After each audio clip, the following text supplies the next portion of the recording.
All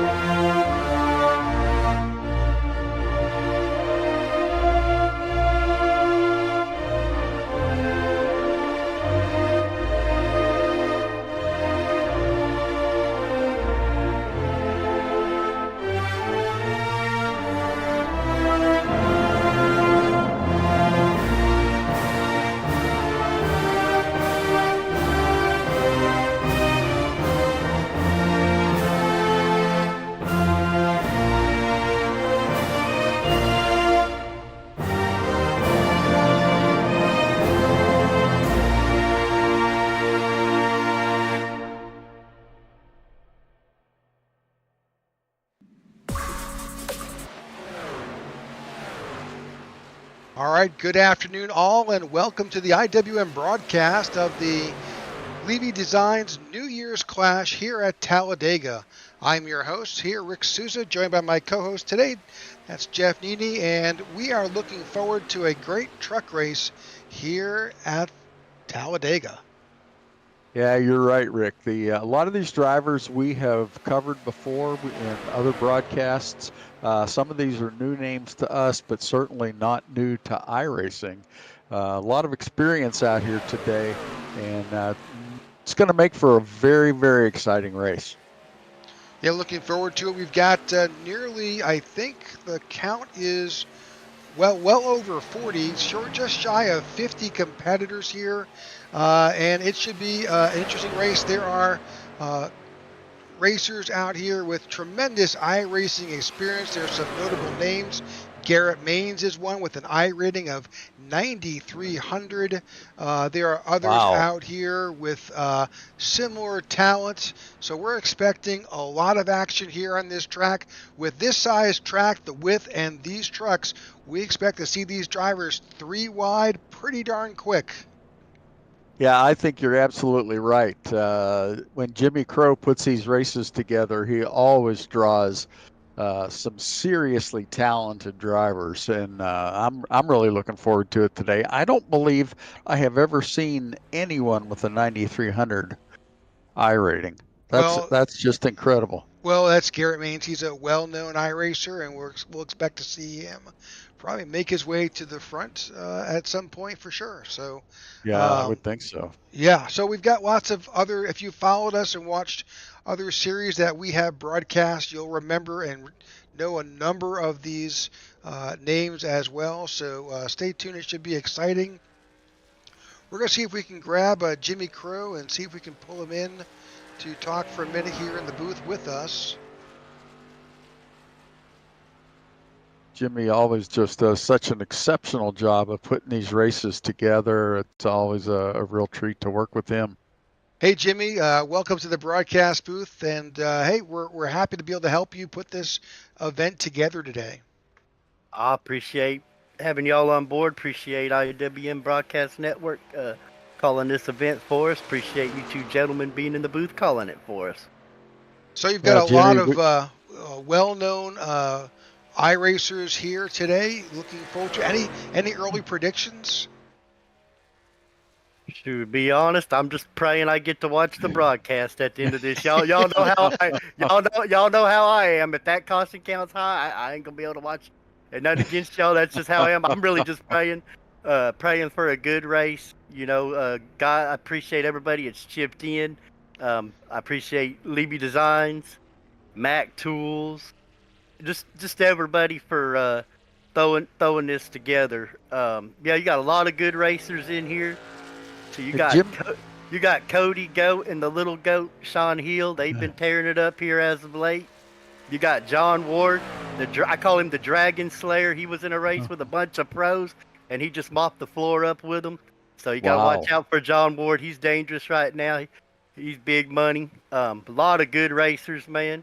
Got Jason D. Maines. He can race anywhere. He's a threat. Mark Mann. Just everybody. Gabe Butler. You know the Gabe Butlers. You just got a lot of mix of a lot of good racers. Jimmy, you always seem to put together a great race. How do you go about getting some of these drivers? Really, I just I reach out to them, let them know I'm doing an event, and they come out and race. That's pretty much how it is. But I got to thank guys like Gabe Butler, Dave Bone, Les Levy, just a slew of Dean Wilkinson, just slew of guys that just help with this events time and again. I just hope it's a good race for everybody. I told the drivers pre-race, if it's a good race, I'm going to thank them. If it's a bad race, I'm going to apologize. That's just how I am. I'm just hoping for a good race, man. I'm not racing and I'm sweating, just hoping it's a good race. But yeah, I appreciate everybody. All right, you got it. So we've got some qualifying going on right now. So we'll watch and see what's happening. And good luck, Jimmy. We appreciate this opportunity. Oh yeah, appreciate everybody again. Levy Designs, Mac Tools, One Stop Shop. Just again, everybody has helped out. All the sponsors, IWM Broadcast Network. Yep, appreciate y'all. Y'all have a good broadcast. I'm gonna jump out of here. All right, sounds good. All right, that's Jimmy Crow. He put this whole event together, and we have the absolute pleasure of bringing it to you here live on the IWM Broadcast Network. And we appreciate you tuning in to whatever stream you're watching us on, whether that happens to be YouTube or Facebook or one of the other streaming platforms. But we appreciate you liking and subscribing so you can see other events like this coming your way. So right now, Les Levy out on the track right now. That's correct. Mr. Les Levy is on track. Let's see if we can begin to see some timing information.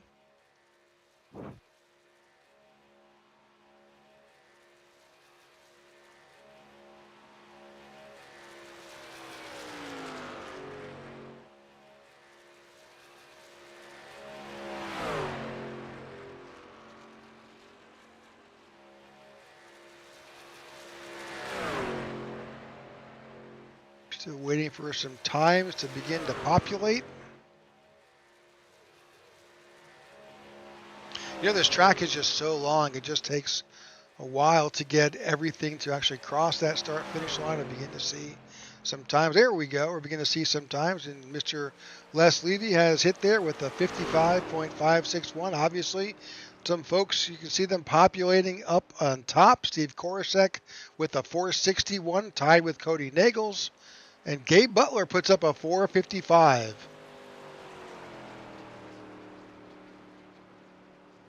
Gabe was one of the drivers that we had the chance to broadcast regularly in the past and was always a front runner. It's good to see him at the top up there. It's interesting, the speeds that these guys run in practice or qualifying even don't necessarily correlate with race speed. They're running open setups in all these trucks. Every driver gets to dial his truck in the way he'd like. And then once they get to racing, they'll be pack racing. And when you get in the draft, those speeds are going to jump dramatically. And then everybody's truck's going to handle a little bit different than it does in qualifying.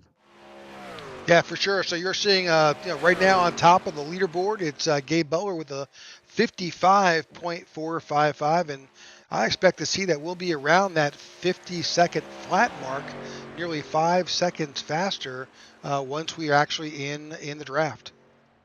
Yeah, it's pretty exciting when they get to going 3 wide, like you were talking about earlier. They'll start 2 wide. But on a track like Talladega, it won't be long at all, and they'll be testing that outside lane near the wall. And at 50 seconds to get around 2.5 miles, you're doing pretty fast. They're up approaching 190, maybe even a little over 190 mile an hour. All right, that's Patrick Groover on track now, running a Monster Energy 54, similar to what you saw Ty Gibbs run in the in NASCAR series. Jason Maines, another familiar name.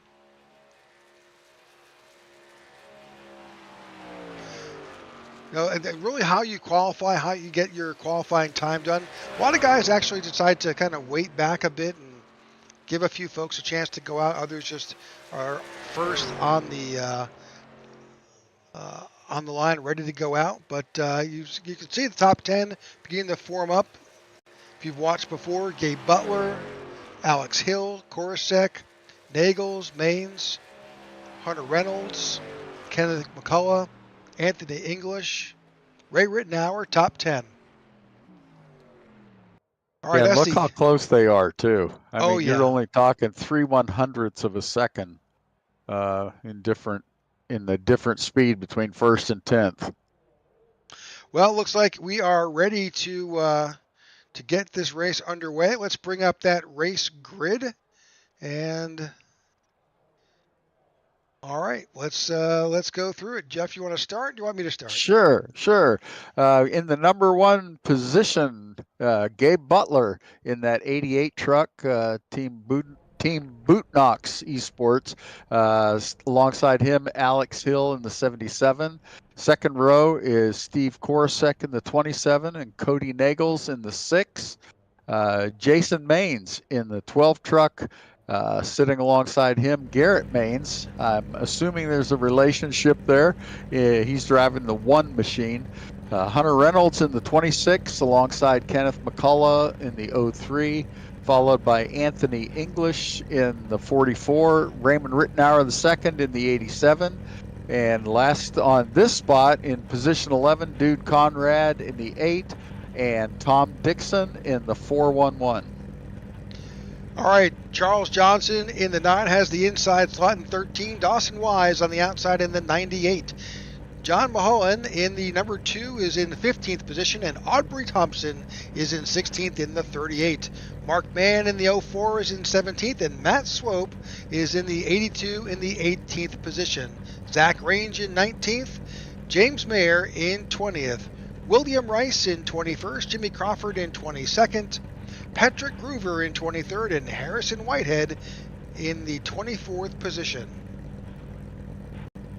Following him, Joe Della Vecchia in the 052 in the 26th spot, Joshua McCullough in the 01, 27th spot, Les Levy in the 62, and Justin Mills in the 4. Next row is Paul Witt in the 429 and Richard Elliott in the 02. 31st spot, Jimmy Reynolds in the 17 and Kenneth Gallman in the 71. As they roll off the grid, you've got 33rd spot, Michael Menchaca in the 32, David Bone in the 33, and Jeremy Johnson in the 41. 36th position is Brett Myers in the 16. All right, in 37th position, David Overstreet in the 46. 38th is John Ward in the 92.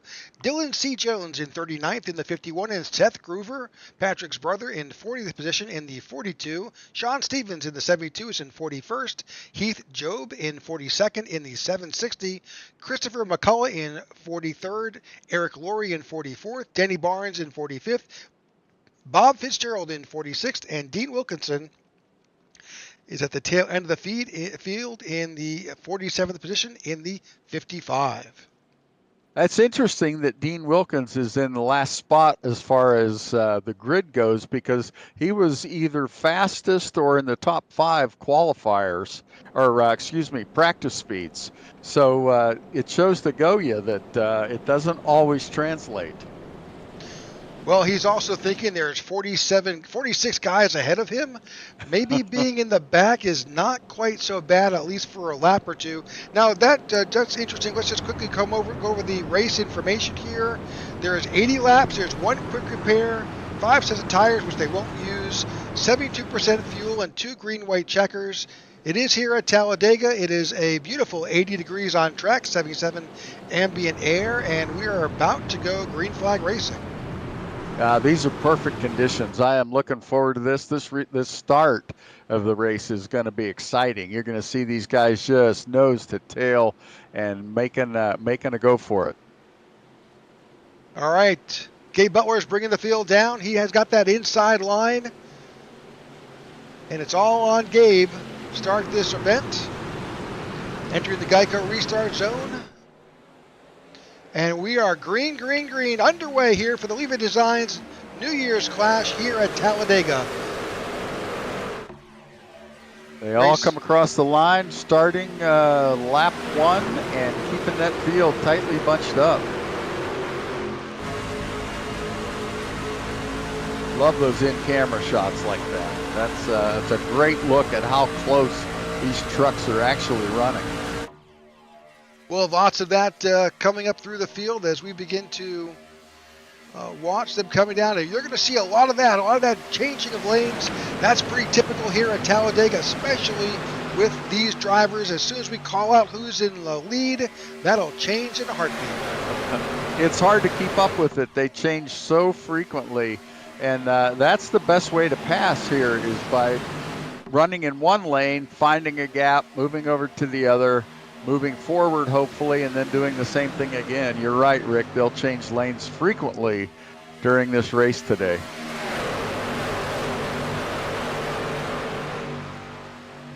All right, we'll keep you up to date with what's happening as best we can with the calls. At the same time, we'll keep a running scroll across the top with who's in what position. We'll bring up our tower as need be. Give you some more information as to who's doing what.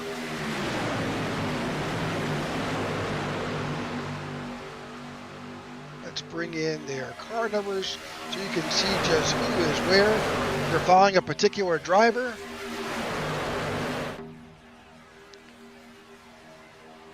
Yeah, Steve Korosek in that outside lane pulling a little bit ahead of Gabe Butler there for a while. We'll see if he can hold up. He just moved down, stayed in that first position, but moved down to the inside lane. And we were talking about that earlier, how they will use the different lanes to pass and advance their position. We've got Cody Nagels outside leading that line, looking for his best opportunity. Obviously, you can see Steve Korosek now moving up, and now Gabe Butler slips back underneath. But they will bounce back and forth. Yeah, lots of heavy drafting going on. Garrett Maines has moved up. Garrett's in the number 1 truck. Currently sitting in the 4th position, just behind the the number 88 of Gabe Butler. Anytime we're running at a restrictor plate track like Talladega, excuse me, it's interesting to watch the timing and scoring page because it's just constantly changing. In a normal truck race, you would see changes, but not nearly at the frequency that you see them on a restrictor plate track like this. So you've got 2 number 1 trucks out there. We'll do our best to kind of help you to get through that. I think one is actually Jason Maines. It may show in our tower as the 12 truck, but his paint shows with the number 1. We'll do our best to keep those separated for you. Yeah, that's the Maines. Garrett Maines on timing and scoring is the number 1, and Jason is the number 12. So that'll be a chore to try to keep those sorted out. Well, 27 Steve Korosek has dropped back down. He sits in front, and there is a 3rd lane beginning to form up on that outside. Yep. Several trucks have joined in there trying to get that outside lane to get a good run going and catch up with the leaders. You know, we've got some great drivers here today, and you can tell just by how well they are drafting. Oh, already truck spinning. Somebody. Not sure who that was that spun out. He has not stopped on the track. The yellow has not come out. I think that was Ray Rittenauer who went off. Yeah, fortunately, he had a lot of runoff space right there where he went off.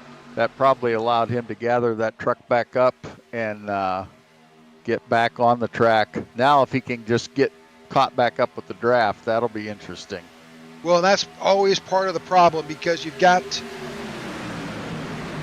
such a single truck speed here is going to get you around at best at 55 seconds. But right now, this last lap time with these drivers, is right around 50 seconds in a lap. Yep. Yeah, so far, best lap times are in the high 49s, 49.8, somewhere right in there. I just saw 49. Oh, there was a 49.2. That was somebody that got a big run. That was Justin Mills in that 4 truck. He's got fast lap of the race so far at 49.263. The leaders are running 49.8 to 51, some 50.1, somewhere in that range. All right, 7 laps in here at Talladega. Third lane is beginning to form up. Over 47 competitors still in it.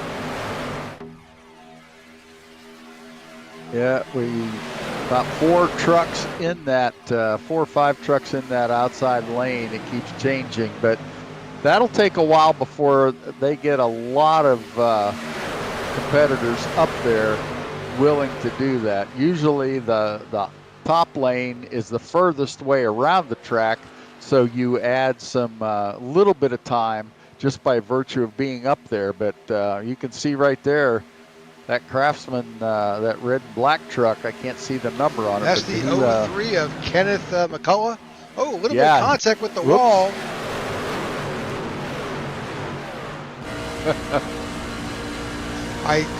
That may be Aubrey Thompson. Whoa, somebody just spun at the back of the field. I think that was Aubrey Thompson. Yellow is out. Yellow is out for Justin Mills. I believe he crashed.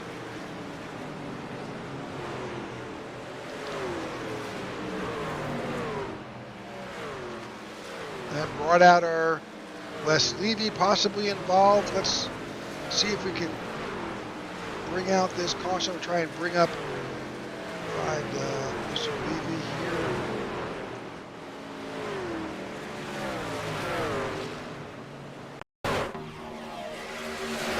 There's a They were just saying on the radio that Alex's wheel disconnected, and the only way he could get it back was to get out of iRacing and log back in again. So it that messed him up something fierce, I bet. All right, so we're going to try and take a little bit of a far chase shot here and kind of slow-mo this through, see if we can see just what happened here. Definitely got that truck up in the wall up there, and you can see right there, truck came down. Oh, yeah. Tapped the 38, I believe. Comes back up. Always a risky maneuver to come back on the track. And unfortunately, a little bit of control issue there. Yeah, when you make that transition from the apron to the track, that banking is so steep. Oh, there we go. Yep, contact with the 2. And then, unfortunately, the 62 of Les Levy got collected there. Yep. That transition, when you cross that, it makes the truck extremely loose. And you start fighting that. If you overcorrect even slightly, you can see that back end break loose and take out the truck next to him. No intention there. Just one of those racing deals. All right, so we're back live here. Pretty much every driver came down onto pit road. We'll get some times for you and some information momentarily. Most drivers just came down on pit road to top off with fuel. Well, looks like that was the 66 of Fitzgerald who turned right in front of the 82 of Matt Swope and unfortunately collected him. That's unfortunate. That is. Matt is a good super speedway racer. Does a very good job. It's a shame to see him get taken out there. Well, all these drivers do have, they've got one quick repair that they can exercise at their choosing as to when they come down. If you're unfamiliar with that, that basically gives you a do-over. You pretty much can come back down pit road and select for that to occur, and you get a brand new truck to get back out and compete with. And with this many competitors on the track, you're gonna need it. It was funny. I was watching the timing and scoring during that pit stop with all the trucks coming in, going back out again, and the timing and scoring sheet looked like a light show. I mean, it was everything was flashing and changing. So many guys changing positions as they come in. Takes just a half a second longer on a pit stop, and they can lose 2 or 3 spots quickly. So one thing we'll definitely see at some point here is you'll see folks just even as they go around, the lights are about to come off on top of our pace car, but they'll just top off for that extra splash of fuel. With this caliber of drivers, we expect some long green flag runs, so we're looking forward to that. But again, thank you for tuning in. You've got a lot of choices on a Sunday afternoon as to what you wanted to watch. And we appreciate you tuning in to our broadcast of the Levy Designs New Year's Class here, sponsored by Levy Designs, Mac Tools, and the One Stop Shop. All of this put together by Jimmy Crow. All right, the lights are off on top of the pace car. We're getting back to going to green flag racing. You right now, Steve Korosek, Cody Nagels, Garrett Maines, Hunter Reynolds, Gabe Butler, Jason Maines, John Mullihan, Anthony English, Kenneth McCullough, James Mayer. That is your top 10. All right, field forming back up. They're on the back stretch as we begin to get a feel for where we are.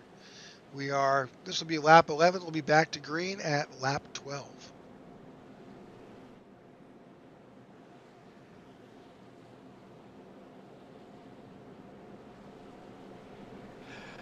Most of those trucks, I'm guessing, took fuel only on that stop.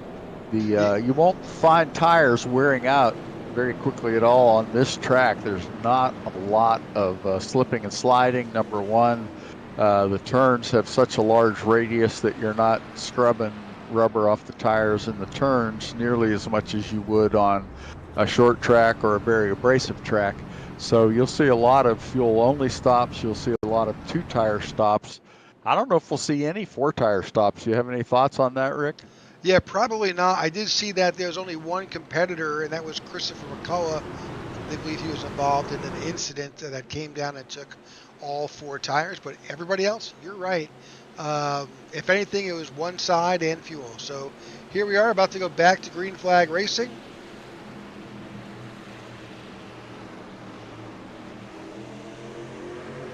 And we are back underway here at the Levy Designs New Year's Clash.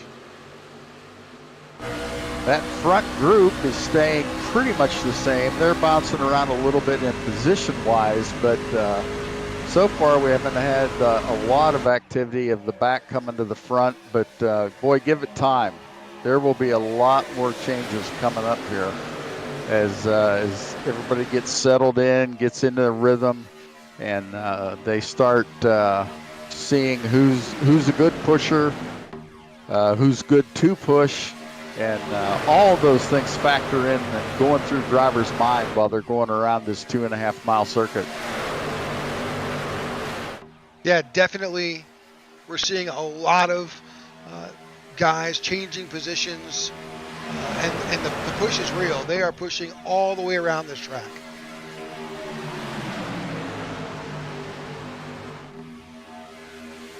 Yeah, with that pit stop, I don't know if Justin Mills was part of that tangle on that last caution lap, but he's our fastest lap holder still at 49.2, but he's clear back in 40th spot right now.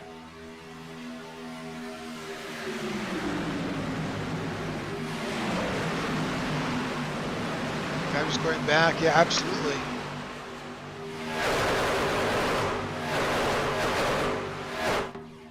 So you've got a couple of packs right here. That main pack is the bulk of the competitors running, but you've got a couple forming just behind them as they work their way up. And again, you saw in that previous wreck, it was one little incident, and you had 6 or 8 trucks all caught up in it. So it's easy to do. We often talk about the big one here at Talladega. It's because these trucks are so tied together. Once that third lane forms up, there is zero room for error.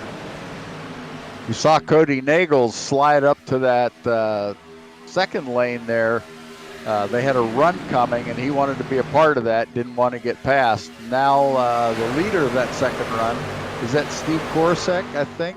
It dropped is, down. Yep.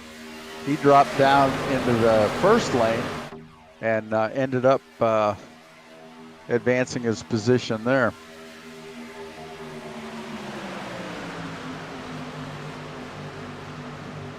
All right, tight battles. We are lap 15 here of a scheduled 80. I say scheduled 80 because we do have 2 green-white checkers that could be coming to play at the end of this event. We'll see how it all plays out.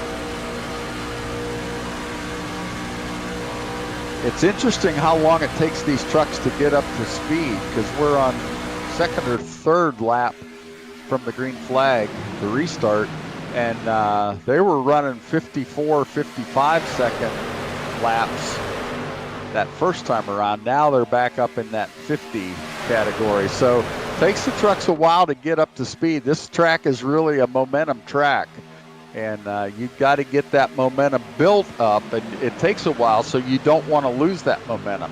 If you lose your momentum, then it takes you a long time to gain it back again.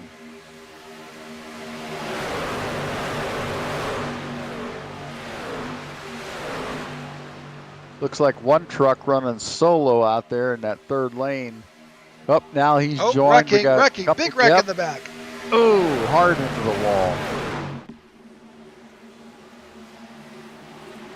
Number of drivers caught up in this one towards the back of the field.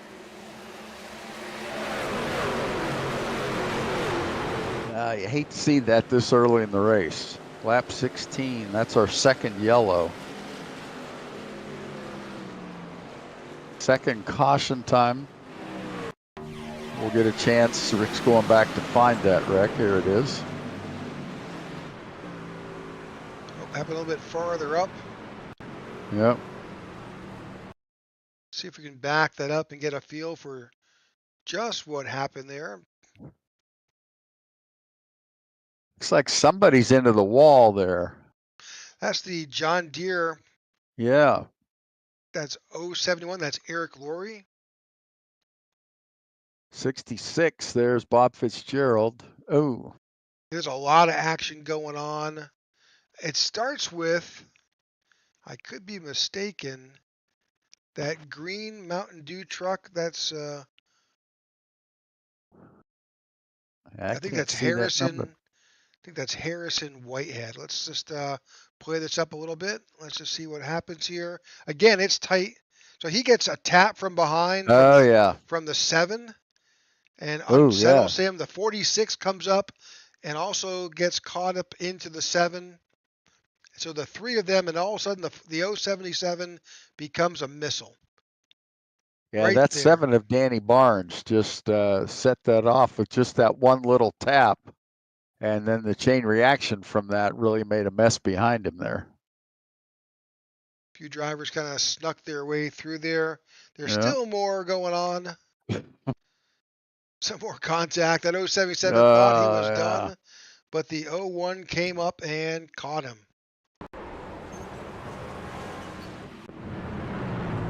All right, lots of drama. Number of drivers are now back on pit road again, topping off just for fuel. And it's a mad dash off of pit road to get back up onto the track. A few drivers chose not to go in. I think this was Zach Raines, John Ward, Christopher McCullough, and Heath Job all chose to stay out. That's a great way to get track position, is because a lot of these guys are just going in, topping off their fuel tanks to give them a chance to go further on a long green flag run. But if you're stuck there somewhere in mid-pack, sometimes that's a way to easily get to the front, and then you can just hope for a caution and that you don't get hung out to dry with a long green run. All right, lap 18 of 80. We're probably go back to green sometime around lap 20, but take a break in the action here and just kind of talk a little about what we're seeing on track. Seeing some great racing up front, a little bit of a challenge in the back. Of course, when you're 40-something cars deep, and your nose to tail, it's super easy to make a mistake. Boy, it really is. And the one thing that we don't think about or talk about too often is the turbulence that comes off of these cars. So the further back you are, the more craziness you're getting just from the aero factor, and makes it the trucks get jumpy. You'll see them sometimes from those in-car cameras. You'll see those trucks moving around a lot. They're not staying steady in a straight line. And that's not a driver not paying attention. That's just a driver fighting that aero effect from the aero that's coming off of all those trucks in front of him. When we go back to green flag, we'll try to talk to the booth and get us an in-car or in-truck camera from the driver's perspective, and hopefully get a chance to show that to our audience. Yeah, it's really eye-opening to those that don't race in iRacing, but they're watching maybe friends or family today that are involved in the race.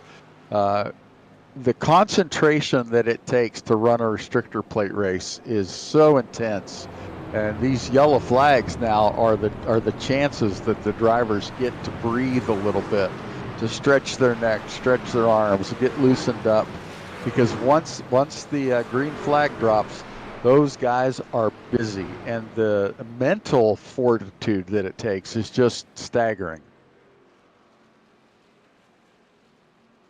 All right, lights are off on top of our pace car. That means one thing, that we are going to be back to green flag racing the next time past the stripe.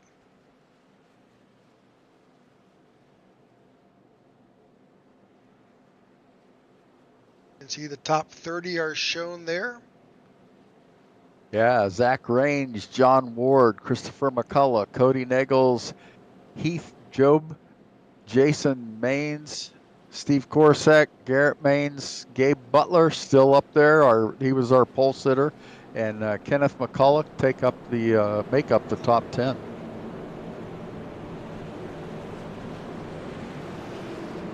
All right, so as you can see, they're coming into turn 3, about to enter turn 4 here, and then we will be head towards the start-finish line momentarily.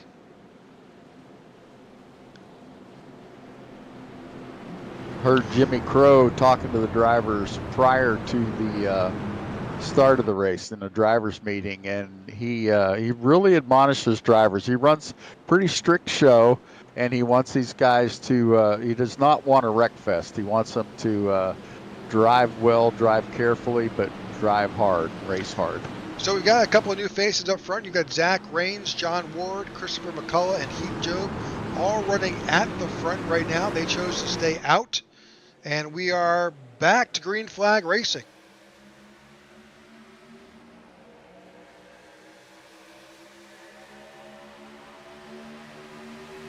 Good clean restart. Got people changing lanes already.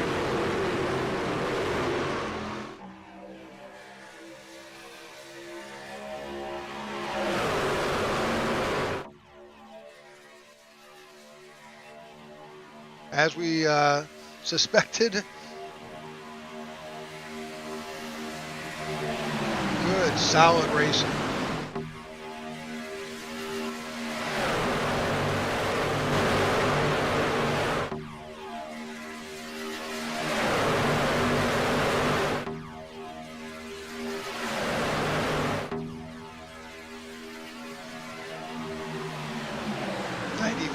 Of Chris McCullough on the outside, worked his way up. Zach Range is pretty in charge of that low line. Let's see if we can drop into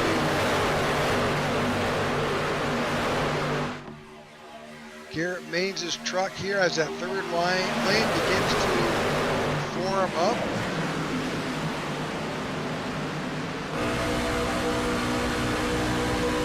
That's a great shot. You're riding along with Garrett Maines. He's in the 7th position, or 8th position, just changed there.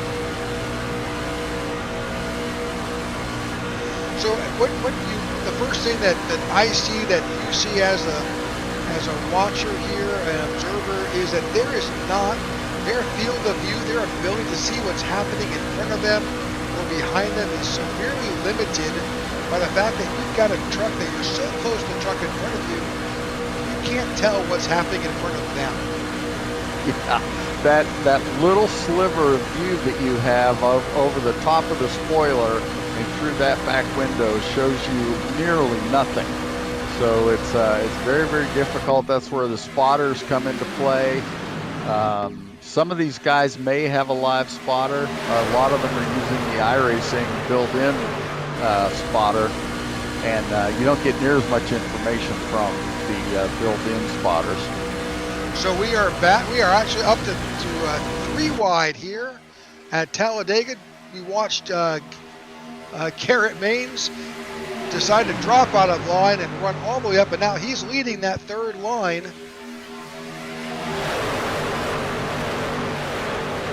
This is the spot where I hate being in that middle lane. You got somebody on either side of you that's moving around, and if the two of you, you and one side or the other move the wrong direction at the same time, then it's chaos. So they're really heavy concentration right now.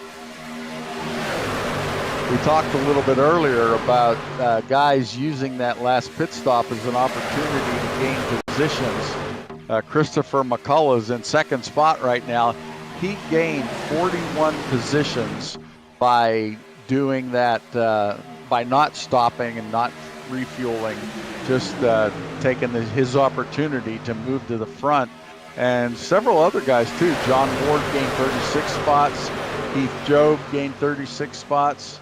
So it's a really good move on those guys' part. They were going to have a long haul to get to the front, and they were able to use that pit stop as a means to make up a lot of ground quickly.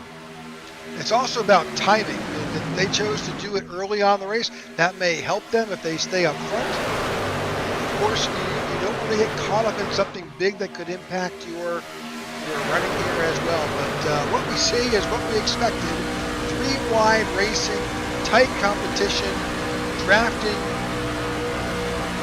This is what we've come to expect here at Talladega and these events that Jimmy Crowe puts on. Again, thank you for tuning in to the Levi Designs, Mac Tools, and One Stop Shop New Year's Clash here at Talladega. Oh, a little bit of tight racing there, a little bit of bumping. It's so easy coming out of turn 2 and 4 if you are the truck being pushed to get slightly out of shape. Yeah, that guy coming up behind you gives you a little bit of a tap on the bumper, and if he's not centered behind you, then especially in the corners, that can really be tricky. A lot of position changes taking place right now as those trucks move slowly forward and backward within the pack. That third line, though, I'm surprised. It did really well there for a while, and then a lot of guys bailed out of it. Oh, somebody just went up to jump to the front. Oh, somebody over the wall there. Someone's backwards. I think that's a 95. We got our cautions out here, lap 26. Yeah, somebody, I think, I couldn't tell which truck it was, but I saw him right at the edge of the screen slide up a little too far, hit that outside wall, and then that pushed him back down and obviously cut his momentum, so his truck slowed down considerably. Well, and once you hit the wall in a pack like that, that gets pretty dangerous. So I think we've got James Mayer, Sean Stevens, involved, as well as Les Levy was involved, Jim Conrad, Kenneth McCullough Jr. also were involved.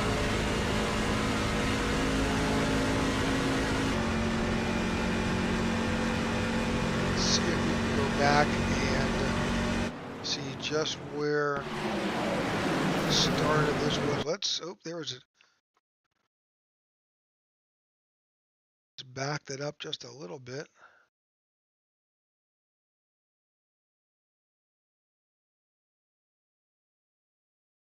That's the 95. So that 95 is James Mayer. Let's follow along with James Mayer here and see what we see. So that's the red hot truck just to below. He is below the 93. I think that is McCullough. Is that the 93 or the 03? That's the 03. Oh, right there. Yep, and unfortunately, yep, big collision there. Got caught up in the catch fence. The 03 comes down, squeezes a little bit, and then the 02, no place to go, gets collected. A little bit of damage there, and then obviously some folks caught up in it. All right, let's quickly jump back to live. It is so tough. You see all those trucks coming down to pit road. It is so tough trying to, you say, well, why didn't he just turn left and avoid him? Well, turn left hard at 180 miles an hour, the truck's not going to like it. You're going to get that thing loose in a hurry, and makes it very, very difficult for everybody involved.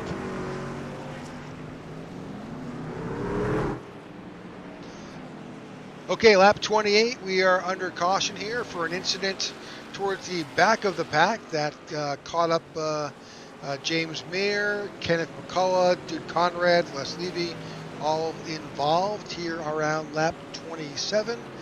We are currently at lap 28.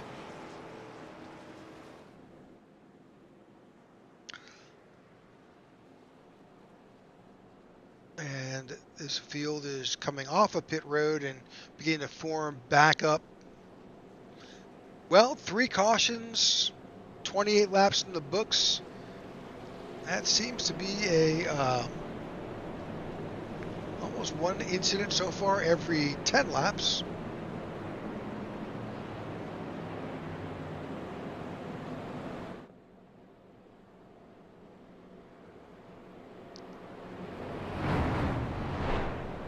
It's a nice camera shot as they run over our camera. So you're asking yourself, why are these drivers down on the apron? Well, you know, there's a strong belief, and I'm sure there's probably documentation in history that proves it. If you're running on that lower side, you're not using nearly as much fuel. You're running flat and level, and a lot of these guys will clutch it. So what that means is that they will disengage the transmission, so they're basically coasting around, and that saves a little bit of fuel here and there.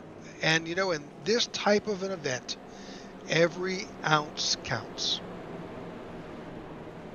Boy, that's true. I remember I was at the Coke 600 when Dale Earnhardt ran out of fuel coming out of turn 4. Kevin Harvick passed him for the lead and won the race. And that is a great example of what saving fuel does. If Junior could have saved, another couple ounces of fuel, he would have been able to win that race.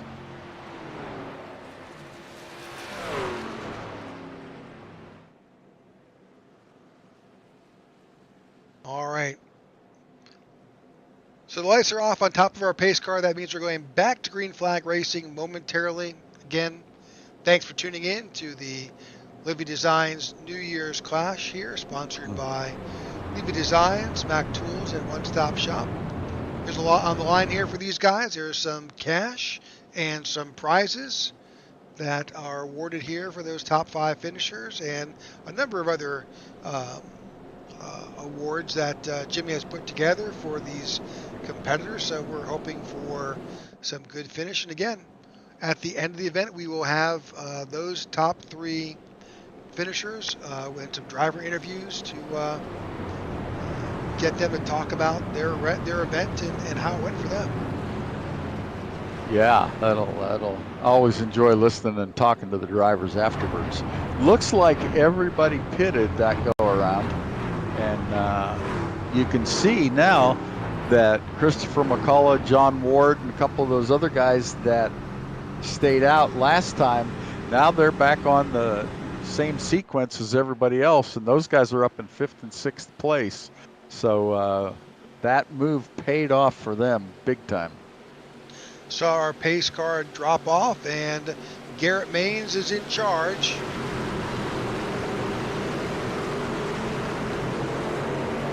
And we are back to green flag racing here at Talladega. This is always, in my opinion, the most dangerous part. These restarts Turn one of a restart, yeah. Yeah, absolutely.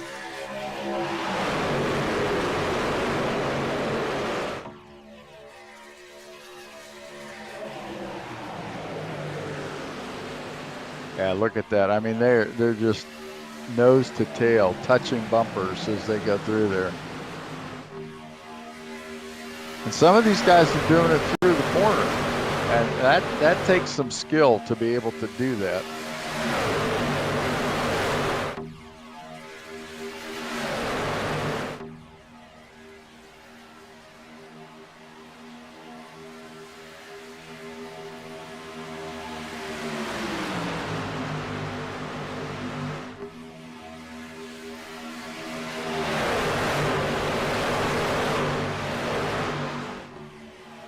Yeah, Garrett Maines, our leader, is the gentleman you talked about at pre-race, Rick. That 9,300 I rating, and you can see it's paid off for him very quickly. Yep, as we had talked about earlier, Maines is currently out in front, setting the pace. He has got his brother right behind him. I think that's who Jason D. Maines is.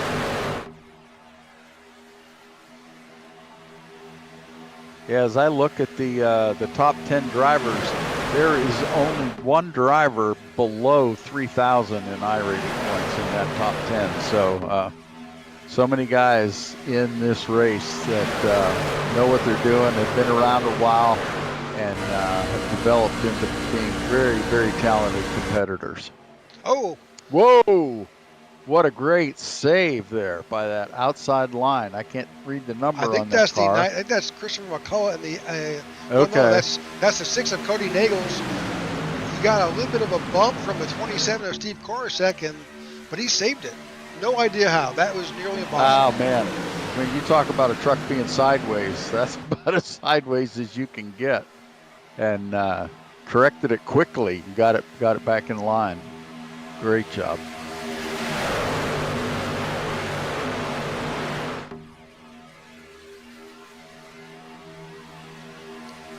So solid 3 wide here. You've got at least nearly 30 trucks 3 wide here at Talladega. Lap 33 of 80. So I think that was the 75 that just basically said, you know what? You guys go. I'm just going to bounce out. Yeah, I'm going to go and ride around the back for a while. We're still not quite halfway, so there's a lot of time left in this race. You'll find from time to time different drivers have different personalities. Some of them like to go full bore from lap 1. Some of them like to sit back and see what shakes out. Some of them like to ride around in the back for a little while and let some of those accidents happen and hopefully not get caught up in one at the back. But when we get down to about lap 70, it's going to look a little bit different.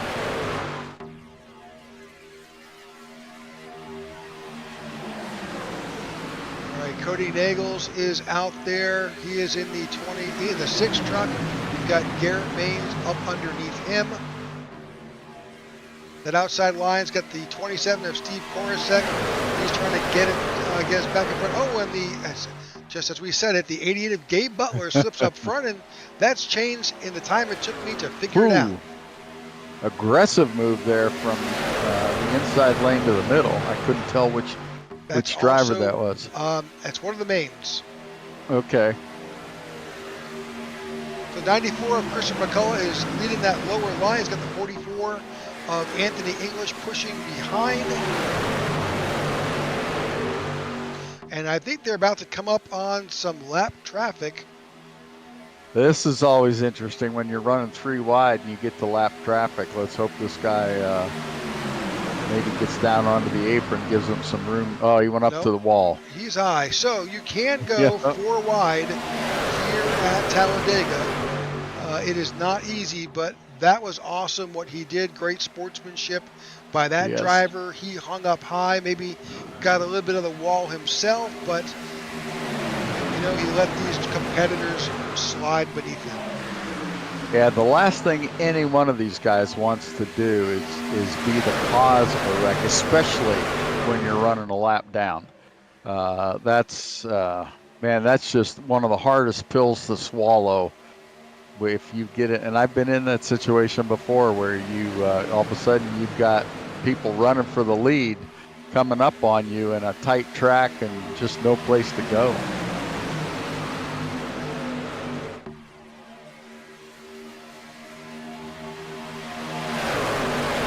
As the position shuffle continues here, bring up that tower, get a feel for your driver and where they're currently sitting. As you can see, our tower changing, bouncing around. That's as fast as positions are changing here at Talladega. I'm listening to some chatter on the radio, Rick, and a few of these drivers now talking about how hot their trucks are running. And that's one thing we haven't talked about yet, is when you're running nose to tail like that, the front truck's getting a lot of air into that radiator that can cool that motor down. But like you look at the 42 truck there running tight on the bumper of that 94 truck, it's very, very tough to get any air in the radiator. Sometimes you'll see them scooch out just a little bit to one side or the other, just to get some air in there to cool that motor down, keep it from running too hot, and then it blows up. Yeah, so the ambient track temperature on track is around 81 degrees, but they're fortunate because had this been a normal summer day in Alabama, these trucks would be very close to overheating just regularly. You see a truck that's dropped out on the apron and back out of the mix.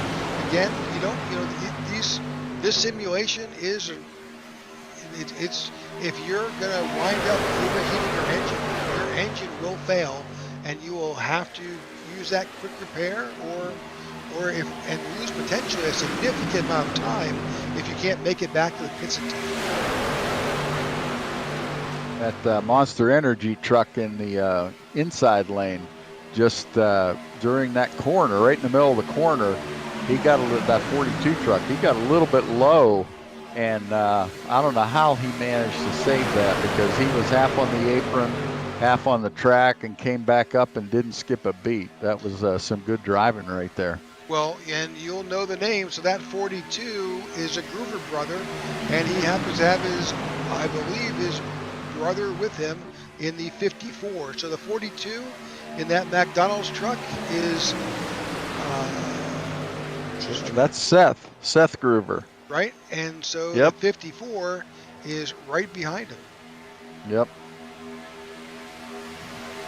Yeah, we've seen Seth and Patrick Groover run together a lot. A lot of times they've got very similar paint schemes, kind of like they do today. A lot of times they seem to be video game characters, Mario and Luigi sometimes, but they always have interesting paint jobs and really come out and put on a great show. You can see they're running up the front here, they run the front nearly everywhere they go. Yeah, they are currently right there on that low line together, pushing the 6 of Cody Nagels. They're stacked up behind him.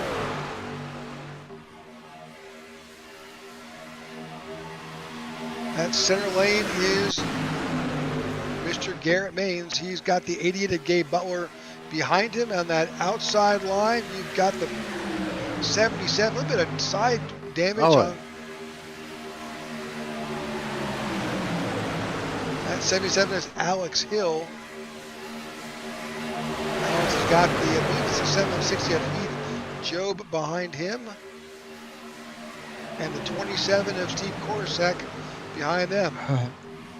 And just as I said that, he dropped all the way down to the low line. Just that last corner or two, I was watching Gabe Butler, who's running right behind Cody Nagels, and just right on his bumper the entire way through the corner, and that is so difficult from a driver's perspective to be able to do that and not spin the guy in front of you and not get yourself all squirrely. So those guys up front are doing yeoman's work today.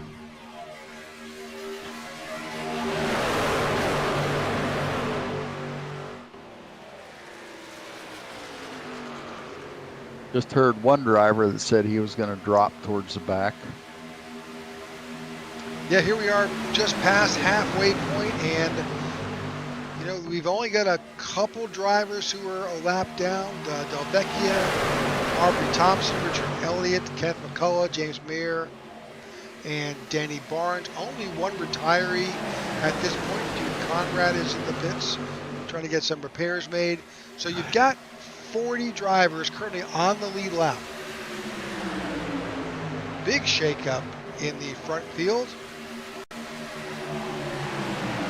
Oh yeah, you got that Mountain Dew car or truck up in that outside lane, trying to get things started there. Yeah, pretty much those three neat lanes, three neat lines that we had have pretty much broken apart, and they're reforming. It's funny because when they break apart like that and get discombobulated, then it seems to create more movement because there's more gaps to fill. And you'll see guys take advantage of that when there's when all of a sudden there's several gaps out there. You get a lot of trucks moving around trying to advance their position.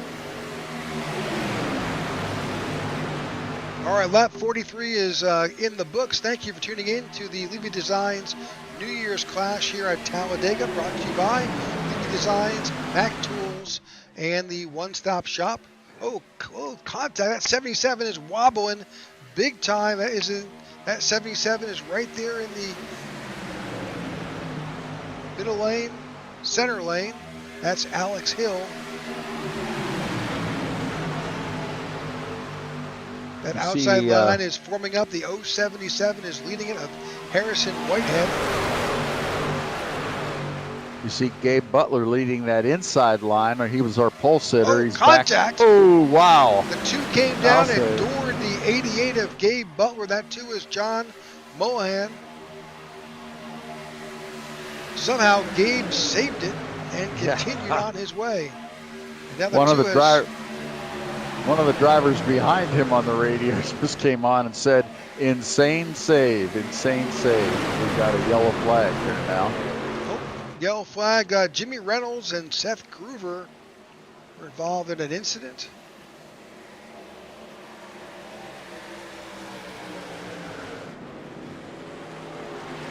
Unfortunately, looks like the 17 of Jimmy Reynolds is missing a good bit of his front end.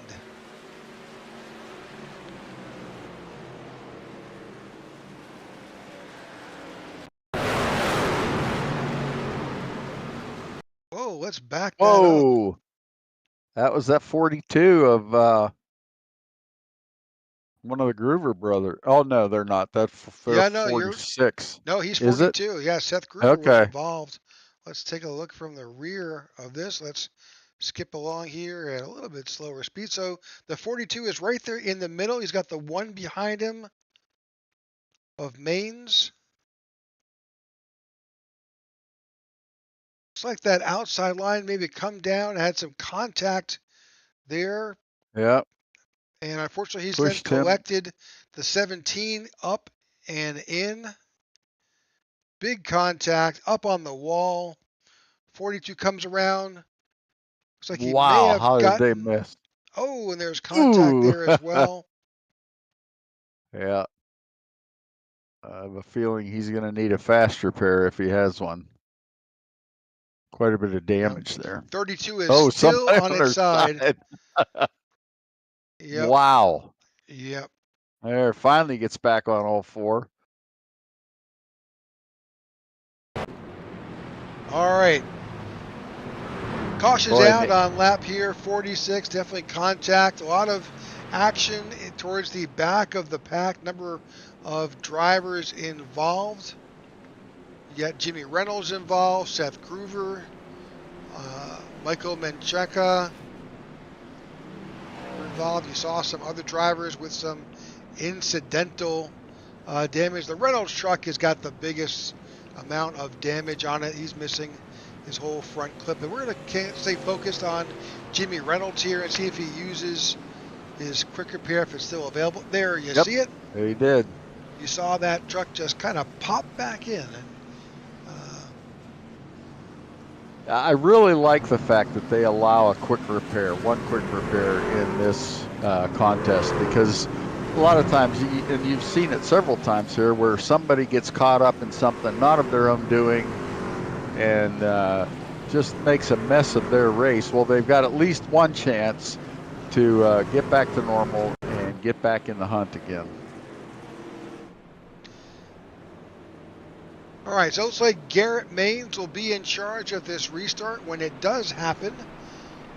We are again at lap 47. At some point, these drivers will make a decision whether they need to come back down onto pit road one more time, or they've got enough fuel to make it to the end. Now, as we said earlier, let's bring up that race information before.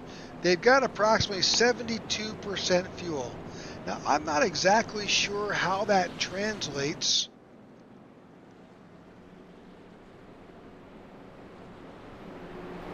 in miles per lap here, I'm sorry, in gallons per lap, but at 72% fuel, we need some cipher in here, Jeff. Yeah, my math brain I left at home this morning. I do know while you're trying to do that, one of the things that you noticed everybody pitting there, if you have the slightest bit of front end damage on your truck, it can make a huge impact. And obviously the more damage you have, the more of an impact it makes. But just one little ding in the front end can make you lose a couple miles per hour. And that actually makes a big difference. We talked about this being a momentum track, and when you're not able to keep up, you just keep losing momentum. So a lot of times you'll see guys pull in there and they can get things like that fixed, but that ends up putting them back at the back of the field again. All right, lights are off on top of our pace car. We're about to get these trucks back up to speed. Definitely seeing a few folks trying to save a few ounces of fuel. This will be a pretty good reset here up at the front.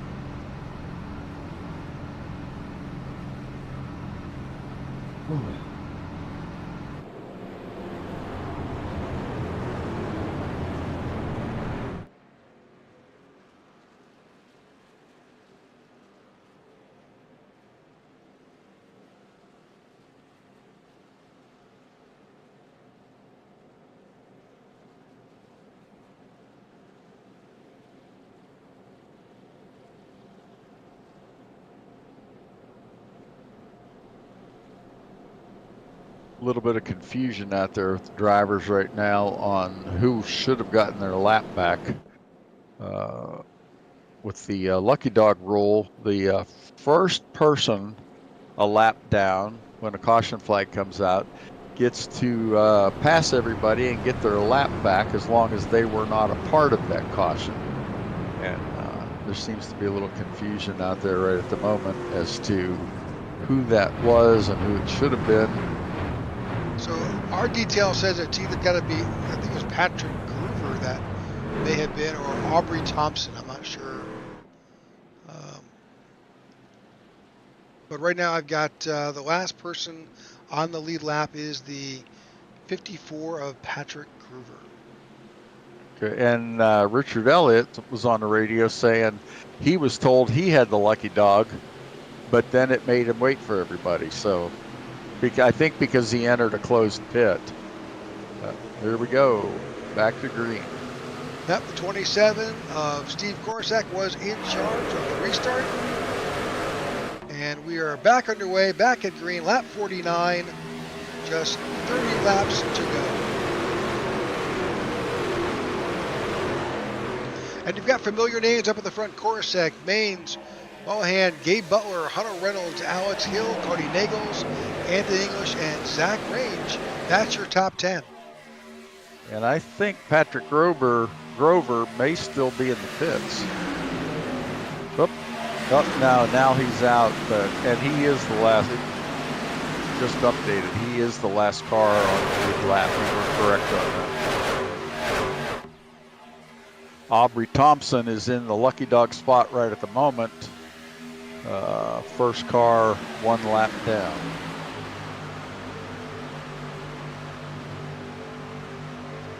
So you saw something just there where the 88 of Gabe Butler was getting a good push from the 77, but unfortunately, Gabe Butler was also pushing the car in front, so he elected to take the best approach and ducked out of line, dropped down to the lower line with Steve Korsak behind him. Definitely a safer place to be. Just one of the things you cannot do is you cannot, you heard the phrase, push the pusher.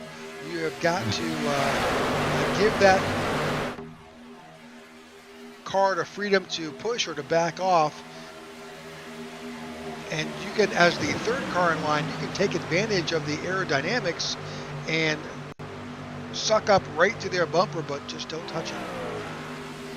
Yeah, that goes back to what you were talking about earlier in the visibility in these trucks. That third guy a lot of times doesn't know that the truck in front of him is pushing the truck in front of him. And it makes it difficult sometimes to be that guy in the middle. You've got to somehow either break away from the guy behind you or the guy in front of you. And saw Gabe Butler wisely choosing to do that. Well, we can drop in. Let's take a look. We'll take a look from Alex Hill's position. He's in that 77 truck. We can see from his cockpit position here. There's not a lot of visibility. No, you can't see.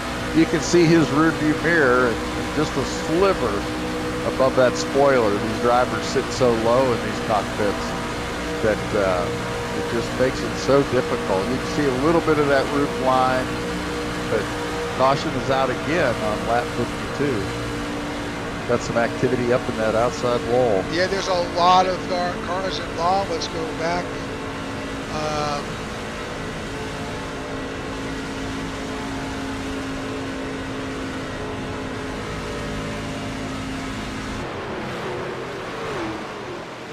So here for caution number 4, there's a lot of, I'm just trying to recap a bit who we see involved. Jeremy Osborne, David Overstreet, Matt Swope was involved, Les Levy, Richard Elliott, Dean Wilkinson, Jimmy Crawford,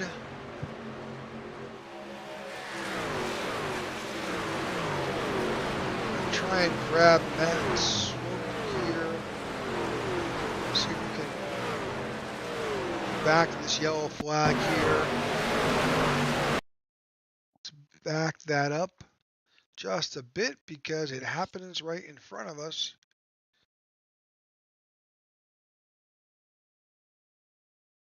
So we'll get a far chase shot behind the 82 of Matt Swope, who's finding himself right in the middle. He's got that car on his outside coming down. That's Les Levy. But right there, it's like the 84 tagged him. And unfortunately, he had no place to go. The 41's involved. 46. Yeah, that 84 Jimmy Crawford just barely tapped Matt Swope, and that got things going. Big tangle of cars. That's the 41. 82's got some definite, significant damage. Cars are still rolling down the track. After that lick he took, Matt Swope is in the pit along with Jeremy Osborne and Les Levy, along with a lot of other trucks that you can see there that don't show up on timing and scoring yet.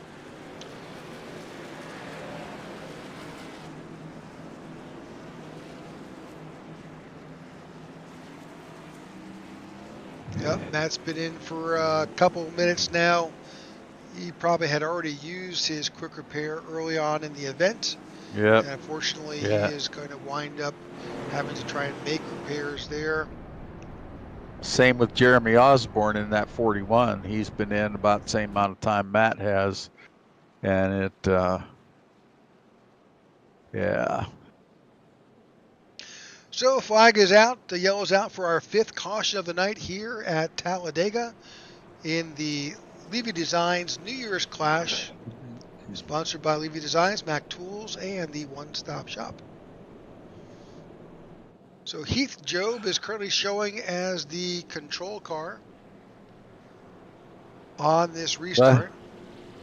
Les Levy got his lap back, and Richard Elliott as well both show up on the lead lap now. So here's an interesting fact. Our calculations are showing us that from what we believe in that you can run around 27 laps with a tank of fuel.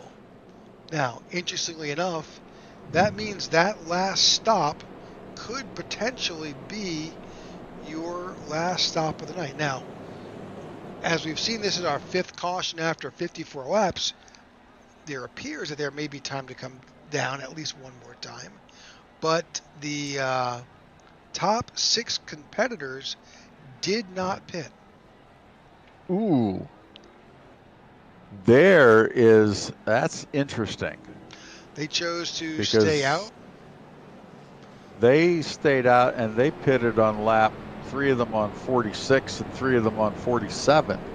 So by those calculations, they would not have enough fuel to make it to the end. But if you look at the stats, yeah, my guess is that we're certain to get another caution, aren't we? It does appear that could happen, yes. Although I'm sure Jimmy Crow would just want to just run green. Yeah, he would. He was a little distraught on the radio a little bit ago with the number of cautions. He would love to see a caution-free race, which we probably all would. That's probably not reasonable at a place like Talladega with 46 trucks in the field. That's beyond a full field, and just makes it difficult. You know, one little mistake by one guy and causes big problems. But all good. We are lap 55. We'll be at lap 56, I think, when we cross the stripe. So there'll be 25 laps to go to finish this event here at Talladega. And again, we appreciate you tuning in to the IWM Broadcast Network as we bring to you this event here. We've got a full season of racing starting around January 31st, running to November on Wednesdays and Thursday nights. We'll have the Tech for Troops series on Wednesday and the iNASCAR series on Thursday, both running Cup cars, both running nearly full schedules. So we're looking forward to you joining us and just some great racing. Yeah, pace car getting ready to pop off from the track right now. We'll be getting back to green here as the trucks come through the tri-oval. The 760 of Heath Job is in charge, entering the Geico restart zone. And we're back to green. I love the sound of those truck engines winding up.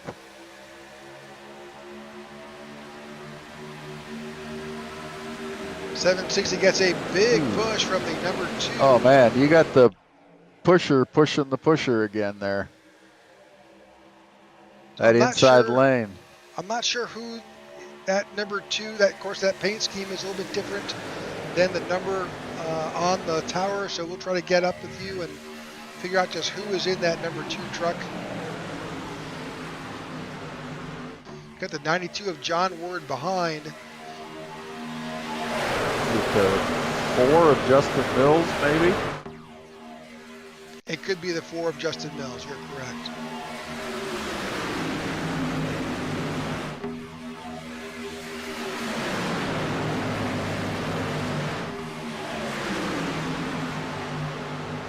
Pack staying nice and tight together here for these first couple laps.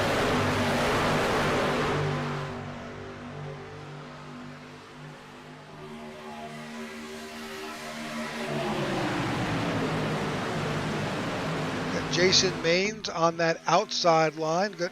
Right now you're beginning to see the pack split a little bit apart. Yep. Looks like that's Garrett Maines that jumped out to the outside line. He's got Steve Korosek behind him.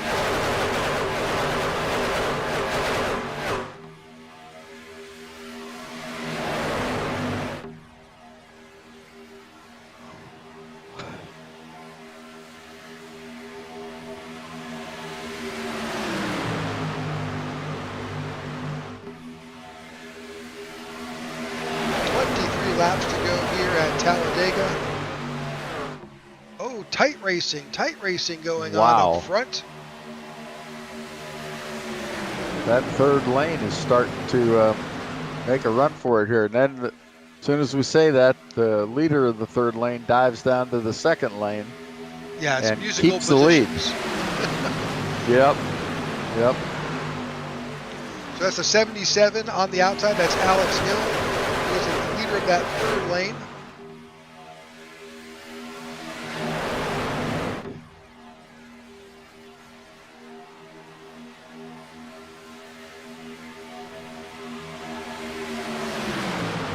Yeah, we mentioned early on, probably 8 or 9 laps in, that Justin Mills had the fastest lap of the race. He still holds that record at 49.2, and nobody ready to kick him off the throne. Nobody else is even close at this point.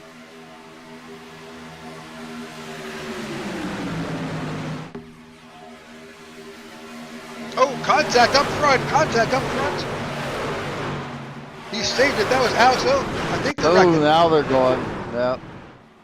Big wreck now. Big wreck behind. They're still spinning. Car parts everywhere.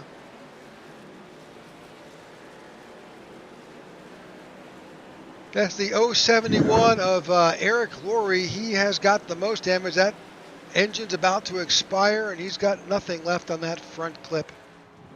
Oh boy. Right front is down. If he doesn't have a quick repair left, he's done. Unfortunate for him.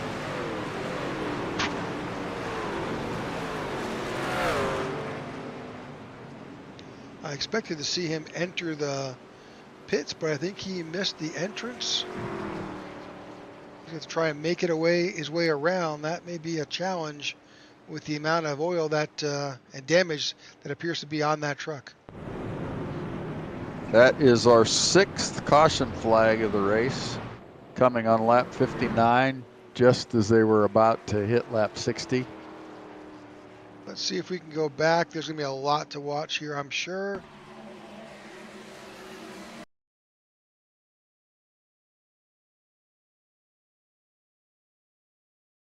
So like we've seen before, nothing happens in a vacuum. We're watching that John Deere truck right there, and you saw that puff, that flame that escaped out of his exhaust. That means he backed off the gas, got tapped from behind by the 9, and unfortunately, what was that? A little bit of... that was net code. Yeah. That was bad net code that time. He was going for him, but he wasn't even close. So what you just saw, you heard Jeff refer to a net code. That's basically part of the simulation itself. It believes there's going to be a collision, so it assumes and makes the car or truck react to it. So you see the 6 of Cody Nagel, that's that black truck to the outside. It says Martin Sports on the tailgate. And you'll see that the 077 is drifting up. It assumes it's going to hit it, but it didn't. Unfortunately, that spins the 6 out and bottlenecks everything up there. You've got the 9 involved. The John Deere 071 comes down and collects a number of other trucks. And unfortunately, there's a lot going on here. I hate to see that for Cody Nagels, too, to get taken out by that. He was running in the lead or in that lead pack quite a bit. And you don't see that often. You can see the front clip running alongside of him there. It just disconnected from the truck, and there's a lot of damage to the 071.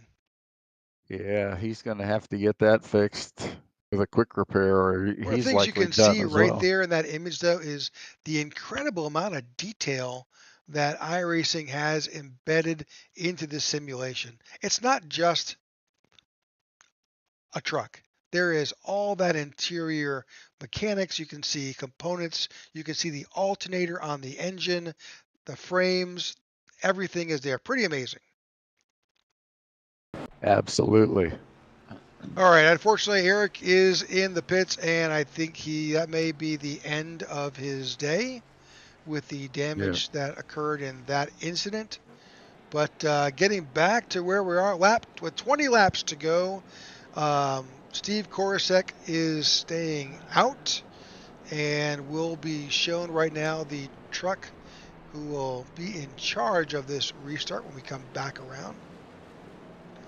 You did see a number of drivers dive into the pits. I saw Matt Swope head down there. Yeah, a lot of these guys with damage will use these caution laps to duck in, get some of that damage repaired, jump back out, quick lap, and hopefully get to do that twice during a yellow flag session, and able to use that to their advantage to get some more speed in their truck. They end up at the back of the pack, but as we've seen, there are ways to get up closer to the front. So I will say, and I've heard it, we're getting some comments that was probably one of the most interesting, or it was the worst example of netcode that we've seen in a while. I would have to agree. I think that there has been some changes inside of iRacing with some recent adjustments they've made to the damage model and how things work, that things like that happen. Yep. Yeah, unfortunately, as good as iRacing is, it is not a perfect science. There are always going to be little glitches or little things that happen, and unfortunately, in this case for Cody Nagels, it really made things a mess for him after such a great day up until this point. Yep, as he phrases, it was such a great day until it wasn't, and unfortunately it wasn't for Cody Nagels as that incident came together. Again, a victim of circumstance, unfortunately. Fortunately, Cody Nagels is back in the hunt again. He's up in position 15, so he still has some life. We'll see if his truck has much damage or not, and as long as he can keep up, he should be in good shape to fight for this win.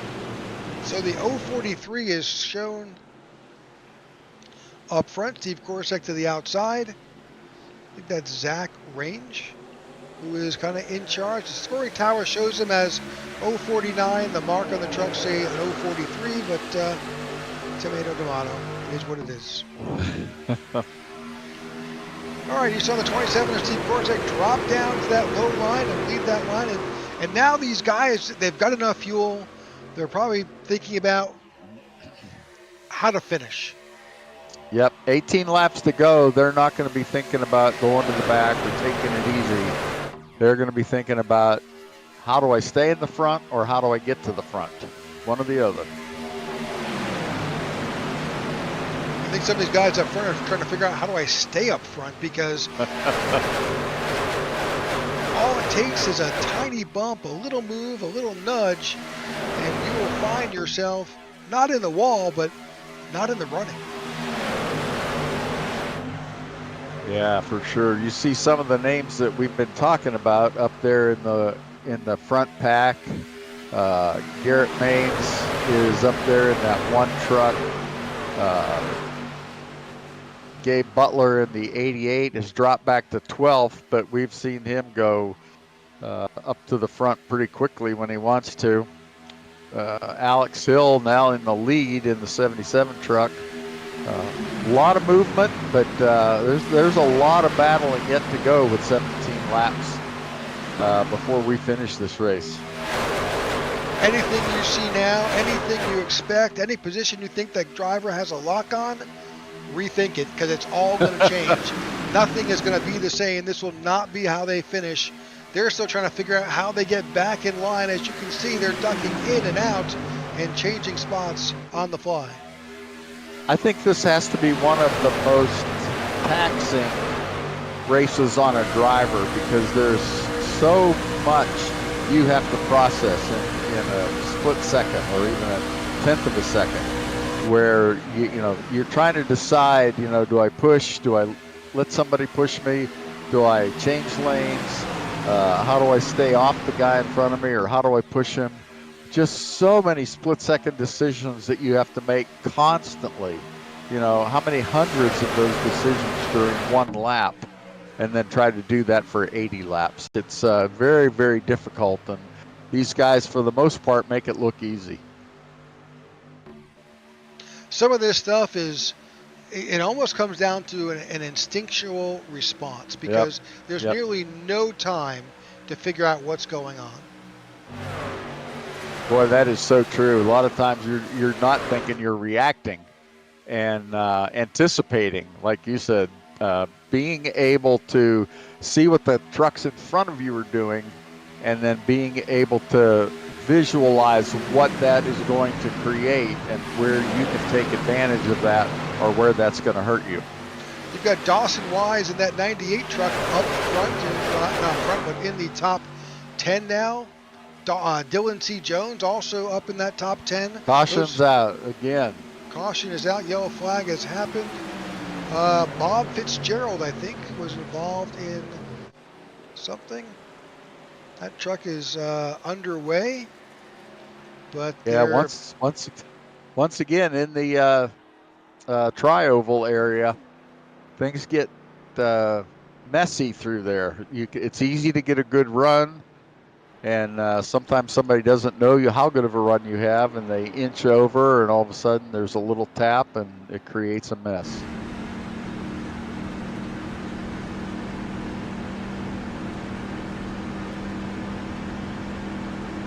Let's see if we can see. Oh, yeah. 66 truck there. So that 66 is Bob Fitzgerald. And he's got one of the Groover brothers to the outside in that 54. Looks like he may have come up and not realized that 54 that he was not clear, and fortunately he collects both of them. Major damage to that to both vehicles. And that unfortunately may be the end, unless the 66 happens to have a quick repair. Yeah, that took that. Again, we've seen a lot of front clips come completely off today. And you hit the wall wrong, and it's you can see the damage that does to a truck, and when they're so aero dependent, that's going to knock 30 mile per hour off your speed to lose that front clip that way. Yep, we're seeing Patrick Groover is coming down pit road. He actually, as you just saw, he actually had saved a quick repair, so good for Patrick. He's able to get back out there.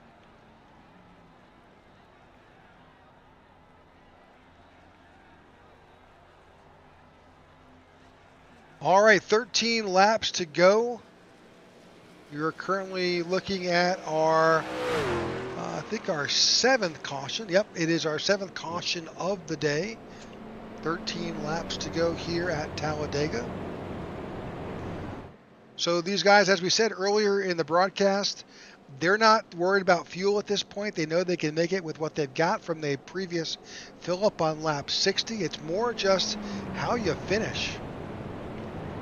And there's some big bucks in this for these guys, so, you know, you want to finish up front. Yeah, I'm looking back through our yellow flags, and unfortunately, there's only one time where we've gone more than 13 laps. I think they can do it, but the problem is everything ramps up in those last, 10, 12 laps. And these guys there's give and take all race long until you get to this point in the race. Then it's all take. So will be interesting to see how these guys handle this and if we can get through these last 13 laps. So you can see your current, right now he is your leader, Steve Korosek. He's dropped down to that flat part of the track along that apron, save a little bit of fuel. Also, it doesn't hurt to cool off your tires a bit, and that also, by running on that low line, does take some of the heat out of your tires. But we're about to get the 1 to go, and the lights will drop off of our pace car, and this race will get back underway as we cross that start-finish line here at Talladega.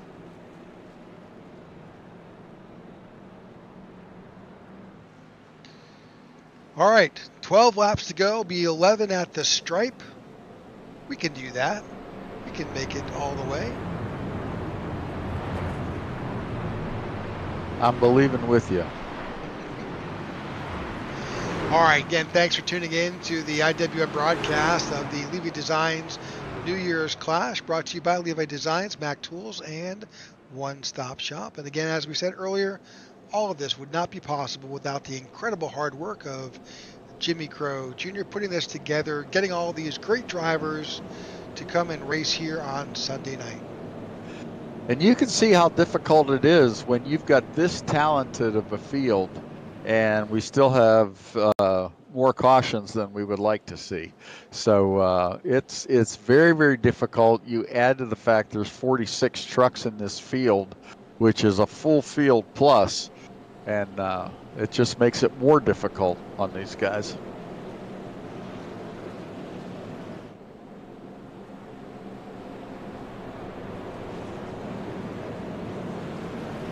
Going into turn 3.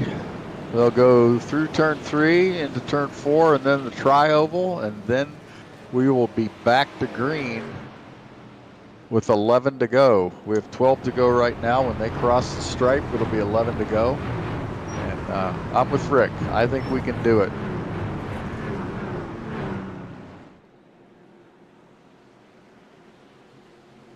All right, pace car has dropped down, putting Steve Korosek in charge. As he takes this field to the stripe, he's hoping it is the last time he has to do this until he comes back to cross for a checker, but that has not been the case for the day so far. We're keeping our fingers crossed here, and we are back underway. Green flag waves here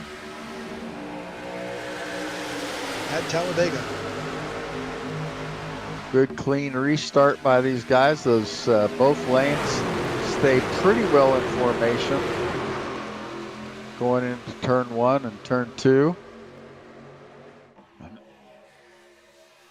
Keeping those gaps at a minimum so you don't have any lane changing taking place, at least at the front.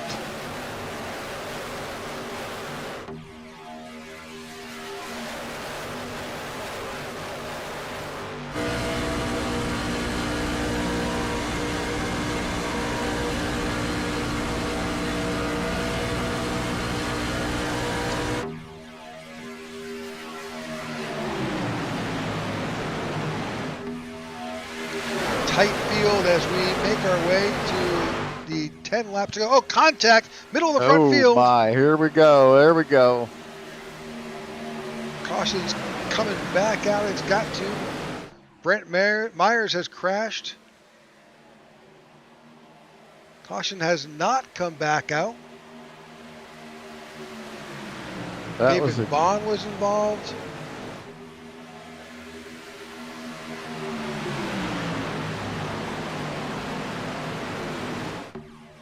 No caution. So we continue on.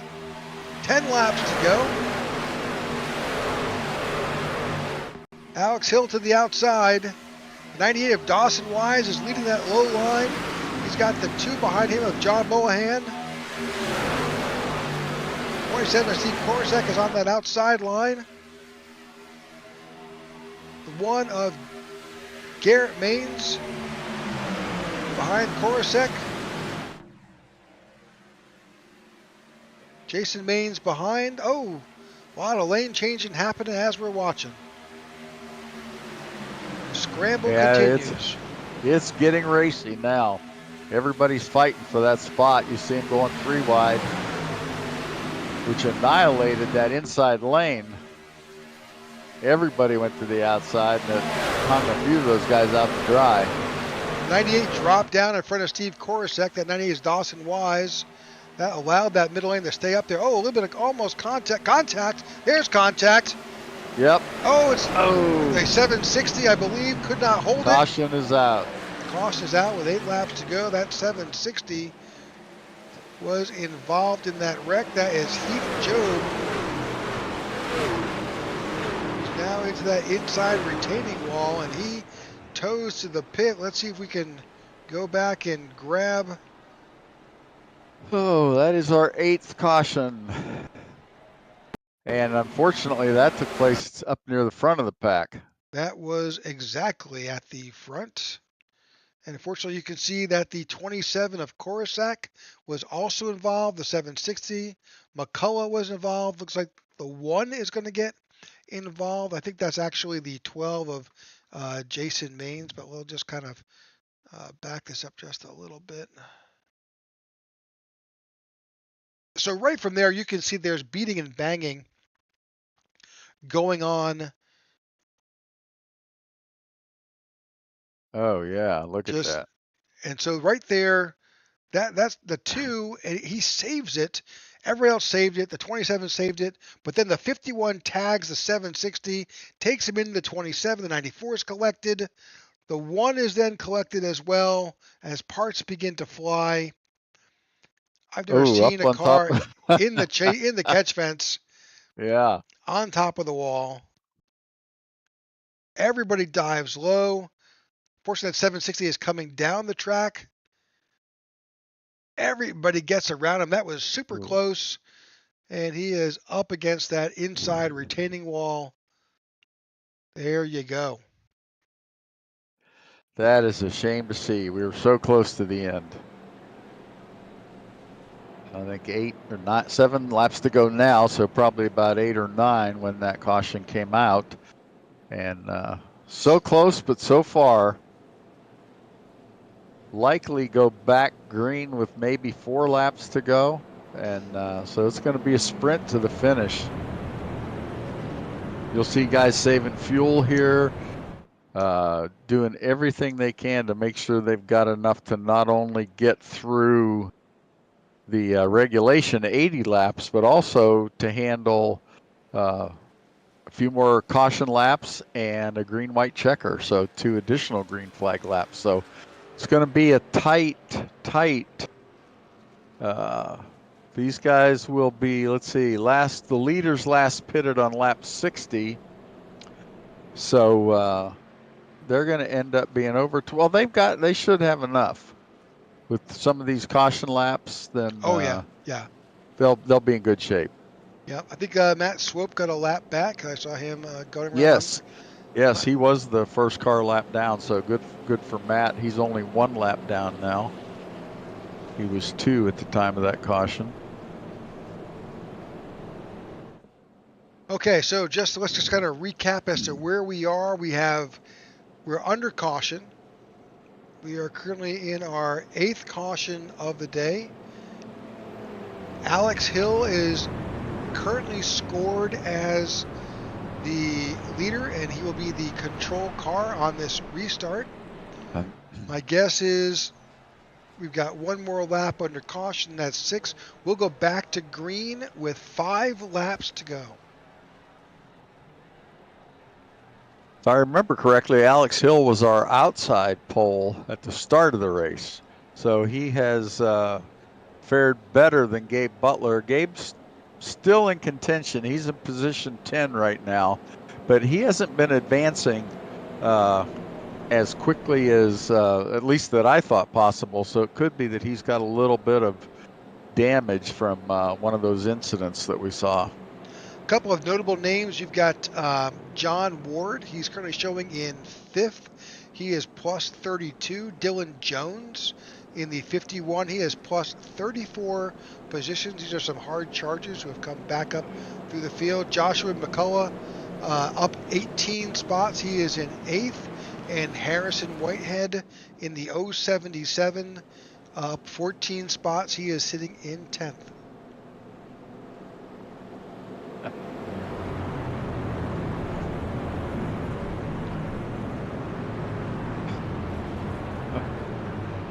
Right.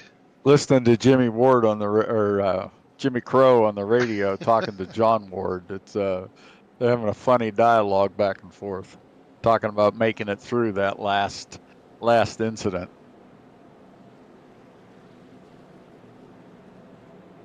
Well, the lights are off on top of the pace car, and they are in the middle of the backstretch as we begin to work our way towards the restart of this race with 5 laps to go at the time they cross the stripe.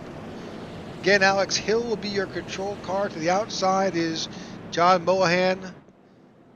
He has got the one car of Garrett Maines behind him. Up at the front, you've got the 98 of Dawson Wise. He is behind Alex Hill. Alex Hill has the best I rating right now. He is 4.444. Yeah, a lot of experience up there in that top 10. You have a couple guys with not low, but lower than the most of this field that are up in that top 10. But man, 44, 9,300, 4,000, 4,400, 5,100, 3,700. Just a lot of good drivers in this top group, and here we go. Back under green, 5 laps to go here in Talladega. That 77 really jumped out to a nice start there if he can hang on to it. That second lane fell apart, and yet the 77 went up. He did, and unfortunately it backed them up a little bit. You saw a little bit of getting caught in that, tapping, but they held on to it. No one spun, but that was darn close. Yeah. He must like that center lane for some reason. He had the opportunity to come back down, and now that's gone, at least for a little bit. 98 of Dawson Wise is currently showing out in front. He's leading that lower line. He's got a good push going on behind him.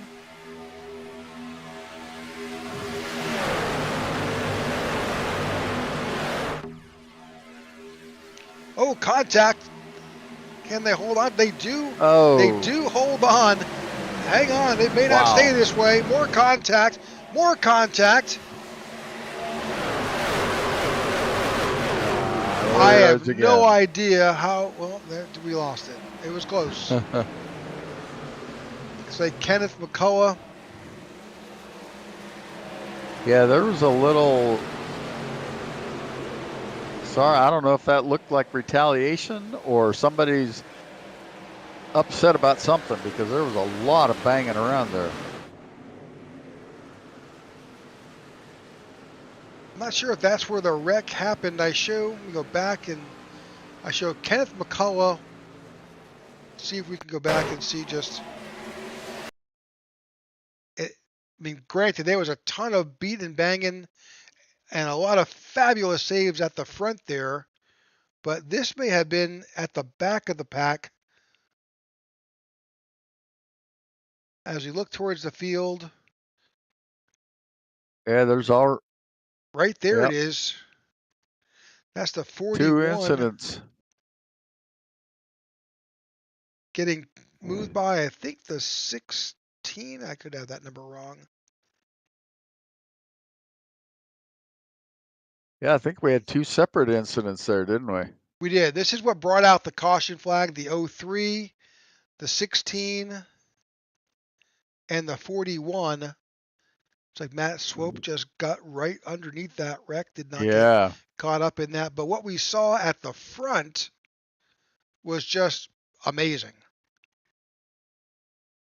Some really good driving. Unfortunately, everybody couldn't save it. Well, with 3 laps left to go, that means we are going to use our first of 2 green-white checkers. For those of you that have never experienced a green-white checker, what will happen is when the cars come around and take the green flag, that's the green, the next time, if they make it clear to the start-finish line, the white flag will fly, and then the next flag ends the race, whether that's a checker or a caution. If they don't make it to the white flag, then the caution comes out, then that means we go to a second green-white checker. So I hope that's clear, but it's going to be exciting whether you completely understand it or not. Well, I mean, if you've just got through watching those last few laps, as we spotlighted what was happening up front, I have no idea how those drivers made it through. None. Oh my! Looks like Matt's getting another lap back. Good for him. That may put him back on the lead lap. Yeah, it should. I like that. Yep, he's being shown now as on the lead lap. All right, 36 trucks remain on the lead lap here at Talladega. We've got a green and white checker that's about to take place. A few drivers are in the pits. This is our ninth. Matt's going to be a little close on fuel. He last pitted on lap 59, so roughly 20 laps to go or so. He should be okay. Yeah, he should be fine with the number of, we've had, I think, 2 or 3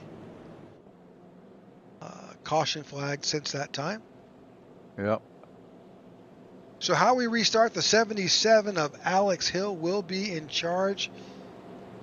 He actually has the 1 of Garrett Maines behind him. John Mullahan in the 2 will be to the outside. And Joshua McCullough in the 01 will be behind him. Cody Nagels has made it back up to the front. He will be on the outside of in the third, officially the 6th position. And then you've got the 51 of Dylan C. Jones, who will be down there on the lower line. So we'll see how this all shakes out. Is it possible that none of those 6 names we just talked about will cross that finish line first? Yes, that could just happen. Anything is possible at this point, isn't it? Absolutely. Alex Hill and Garrett Maines, though, have a great shot. They're 2 very experienced drivers. Garrett Maines pushing Alex Hill. But that's not a sure thing. It's far from a sure thing. Well, and so much depends on others. With that type of experience behind the wheel, you also know that even though he may be your best buddy and he's pushing you, there's a good chance he is not pushing you to a win. That's right. He's pushing you to get himself up there. Drivers get very selfish at this point in the race. Well, and rightly so. There is, the famous saying is, you either win or you're the first loser. So, Yeah. Yep. All right, so the lights are out on top of our pace car. This truck race at Talladega, brought to you by Levi Designs, is almost back underway. Drivers are right now in the middle of the backstretch. You can see that from our track map in that upper right-hand corner.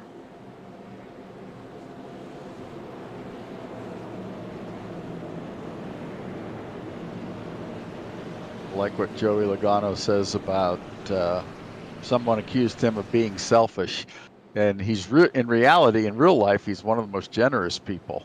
But he said, "You're right. When I've got the helmet on, I am selfish. I am all about the number 22 going to the front, and that's the way these guys have to be. That's the only way you become a consistently winning race car driver. Is you're thinking about yourself. You don't want to hurt anybody else. You don't want to mess up their day, but you're doing everything you can to bring your truck, your car home first." All right, we are coming back to the stripe. Alex Hill about to enter the Geico restart zone, and once he enters, it's on him. He can go, and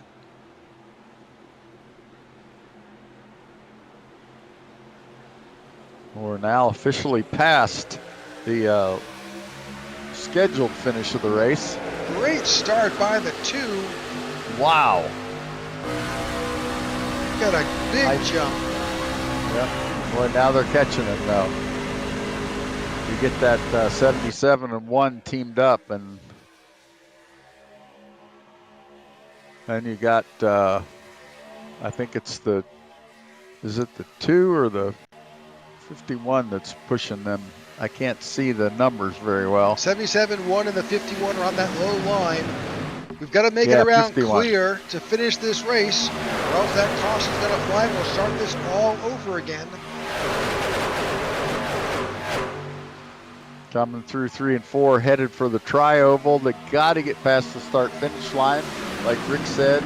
And then this race will be, we held it together though. Great contact. Great save. Final lap here at Talladega.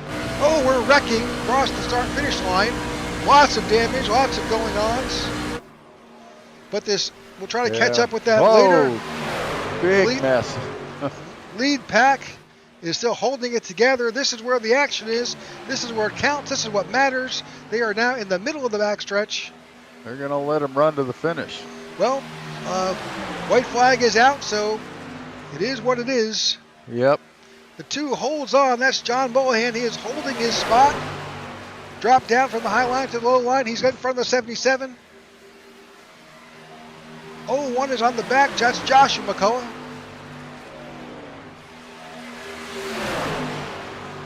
Coming to the start-finish line. 77 takes out others. Oh, that's exactly what we're talking about. Josh McCullough, the 01 comes across the stripe. I think Garrett Maines tried to squeeze into that middle lane. There was a very small hole there, and I think it closed up just as he got there. We'll have to take a look back at it. But boy, what a finish. What a finish. Let's back that up.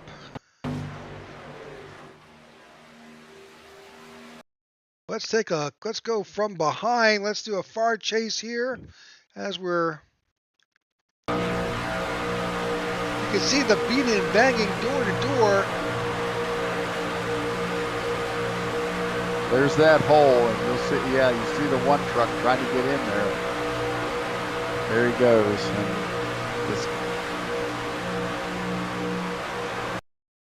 And then it closed up. Yep, it just didn't work out. 50 yards from the finish line.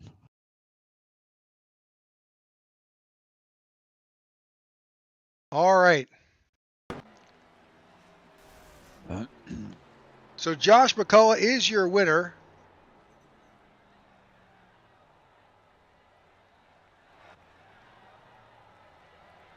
Trying to find Cody Nagels. He's still on the track.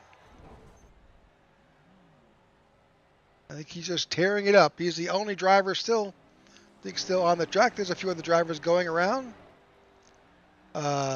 Enjoying their time on track today.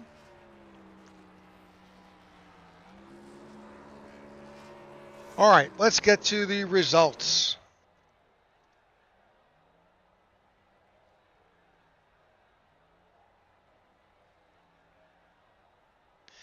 All right. Josh McCullough is your winner. Second, John Mohan. Cody Nagels finishes in third.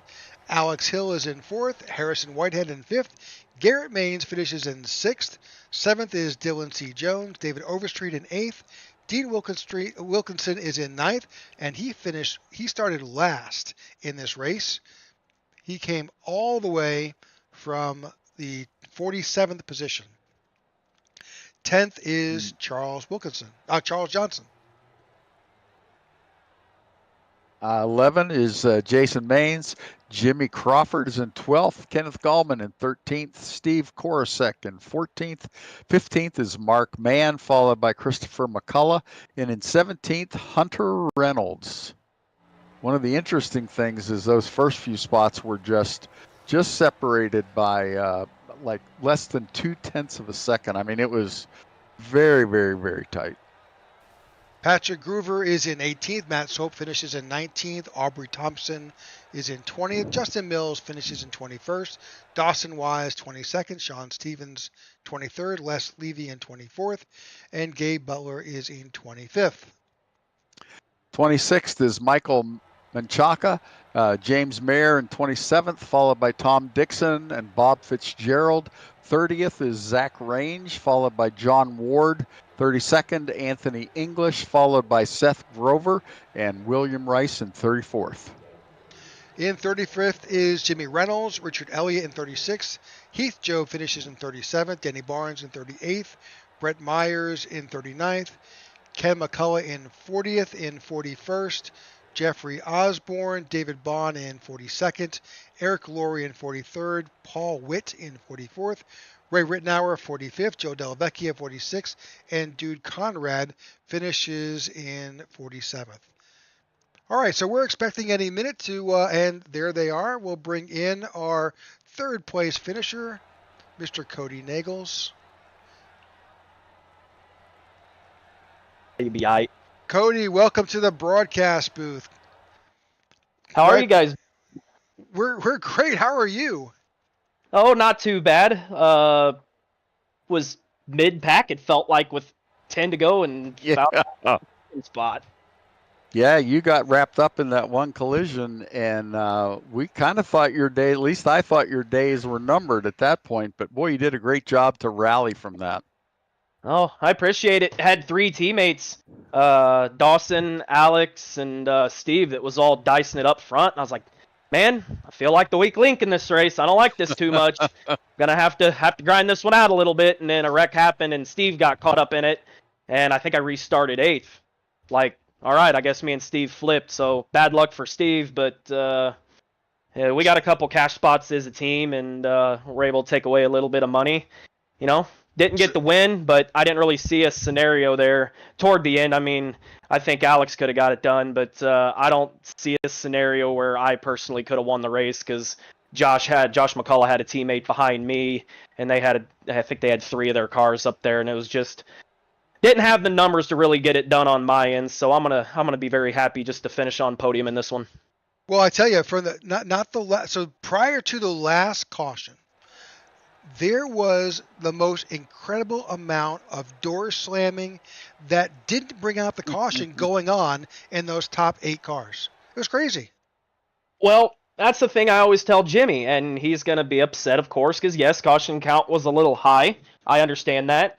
But the racing when we were green flag was good, and it's like a crazy trade-off. If we can get this kind of racing and take about 4 cautions out of the equation, then you've got a good mix for an excellent broadcast. And I'm sure it still was a solid broadcast, but I know Jimmy likes to have the caution counts down to a minimum. So as drivers, we got to set that goal to be just a little bit cleaner, yet still find a way to be able to race hard and put on a good show for everyone watching. Well, you guys did a great job. Congratulations on your podium finish. Any shout outs for today? Yeah, I want to thank you guys for picking this up with Jimmy and doing the broadcast, and I also want to thank my Dale Cup teammates, Alex Hill, Steven Korosik, and Dawson Wise for running. And we had Joe Dellavecchia, but unfortunately Joe, he got out of the race fairly early, so that's unfortunate. But shout out to them guys as well, and my parents for tuning in at home.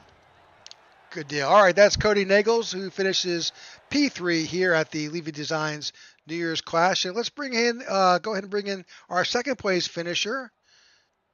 That's John Mullahan. I hope I said your name right, John. John, can you hear us?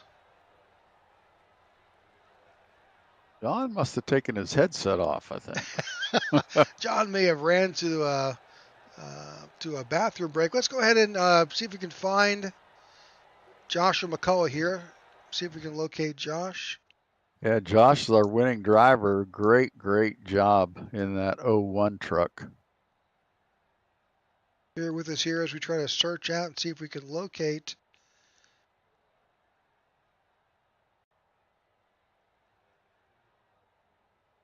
I'm looking well, too. Can't see him.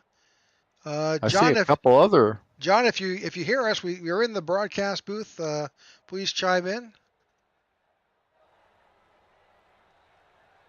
Yeah, I see two other McCulloughs. Don't see him. Right. Oh. Well, John just dropped out and wound up there. That's a shame. I would really like to have heard from him. Let's see if we can move him back in. Hey, John, can you hear us? John? Well, hey, how you good. Welcome to the broadcast. Speaker. There you go. Speaker. Welcome to the Trying to get broadcast you booth. Congratulations. There you go. Now I got you. All right, there we go. Well, that was a heck of a finish. Yeah, man. You know, I was nervous there with I had my teammate Josh McCullough behind me there, starting on the outside row, and you know we had discussed whether or not I should go down if the opportunity showed itself, and of course it did. The opportunity arose. I didn't think I'd get clear of Alex. Alex, probably one of the best super speedway racers on the service, but we were able to get out in front of him and made the call to go down, and it worked out really good for Team McCullough today. 1 and 2 finish. Absolutely, just fabulous racing. We were just talking with Cody Nagels. That caution that occurred prior to that last caution. I have never seen just the incredible amount of door-to-door and door bang-in racing that did not bring out a caution that occurred just before those last couple of laps. That was incredible. Well, leave no mistake. Those top 10 guys up there, your Cody Nagels, your Steve Korsek, your Garrett Maines, Jason, Josh, myself, Chris, those guys are some of the most premier drivers as far as super speedways are concerned on the service. I had no doubt that, as far as the top 10 goes, we could keep our ducks in a row and get to the finish line, and we were able to do that today. Well, we were certainly impressed. I'm sure our viewers were as well. Congratulations on your P2 finish. Any shout-outs you'd like to make?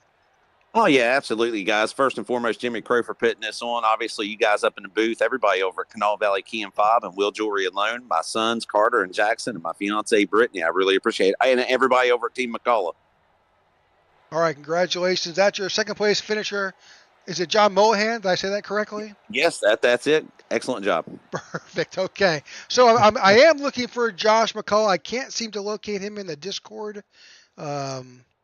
Yeah, I was just looking for him again. Does he show a different first name? I see a Kenneth and a Christopher.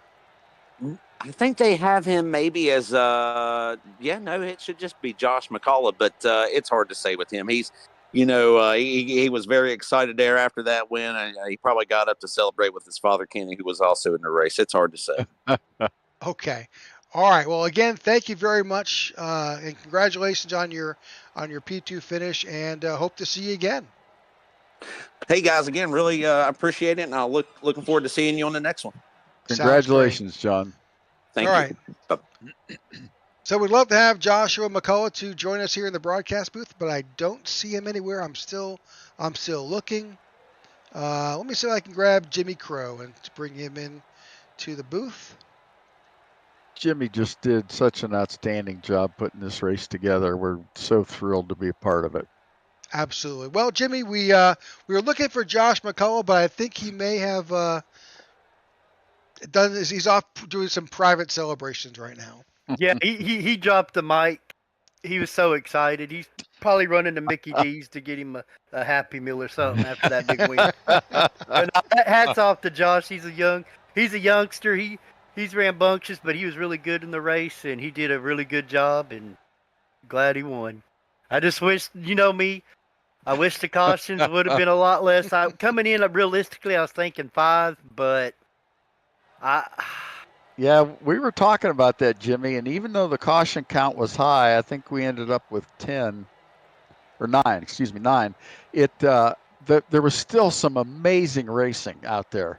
Really good racing, and just one of the cautions was caused by what Rick and I thought was the worst net code we've ever seen. Yeah. But then some of the others were, just a little tap, just somebody getting a little either offline or bumping somebody at the wrong time. It was just they were close. They weren't blatant, people that can't drive. I thought it was excellent racing. Yeah. Finish. There were some just incredible racing up at the front all day long. Yeah, when we were green, it was good, but yeah, it just, I don't know, the style of racing has changed so much. It's an aggressive style, especially with the way these trucks are now. Yeah. But iRacing has kind of backed you into a corner because you got the next gen, but if you got two people that know how to run them, it's a walk in the park. So yeah, iRacing is just kind of backed you in a corner with what vehicles to choose and stuff. I just wish it would have been a little less cautions. But it is what it is. I appreciate everybody, all the sponsors, Levy Designs, Mac Tools, One Stop Shop, everybody. I appreciate everybody. But it is what it is. This has been my worst stretch of events in 6 years, and so I don't know. I have to go back to the drawing board. Well, I wouldn't change up too much. You had just really, granted the count was a little bit higher than you thought, but that being said, you had some great racing all day long. Oh yeah. Yep. Oh no, they did a good job. I saw more great saves, not good saves, but great saves during this race than I have any other race ever. I thought it was just exciting, top to bottom. Yeah, it was really, really hard racing. All right, so that wraps up the Levy Designs New Year's Clash here at Talladega. You had Josh McCullough, your winner. John Mohan was in second. Cody Nagels finishes in third. This event brought to you by Levy Designs, Mac Tools, and One Stop Shop, and could not possibly be brought to you without the hard work of Jimmy Crow Jr. We want to thank him again for the opportunity to bring this to you on the IWM Broadcast Network. Please stay tuned for future events here on this platform. And again, thank you for tuning in, and we appreciate all of your likes, comments, and subscriptions. All right, for Rick Souza and Jeff Needy and Jimmy Crow, thank you for tuning in, and we'll see you next time. Yep, thank you guys. And again, fans, I may seem down in the dumps. I'm not mad at anybody. I just have a very high standard, and I've been like this since I've been on iRacing. So yeah, and that's why these guys race with you. Yeah, it's nothing personal, but that's why I kind of hate getting pulled into the booth after races because y'all know how I am. So it is nothing against it. I just want a good show for everybody, man. Since I ever been on iRacing, I look at these people as guests in my server, and I just want everybody to have a good time, and it's hard to do that with super speedway racing. But again, I appreciate IWM Broadcast Network, all the sponsors, all the guys, everybody. Thank you. All right. Thank you all. Have a great day.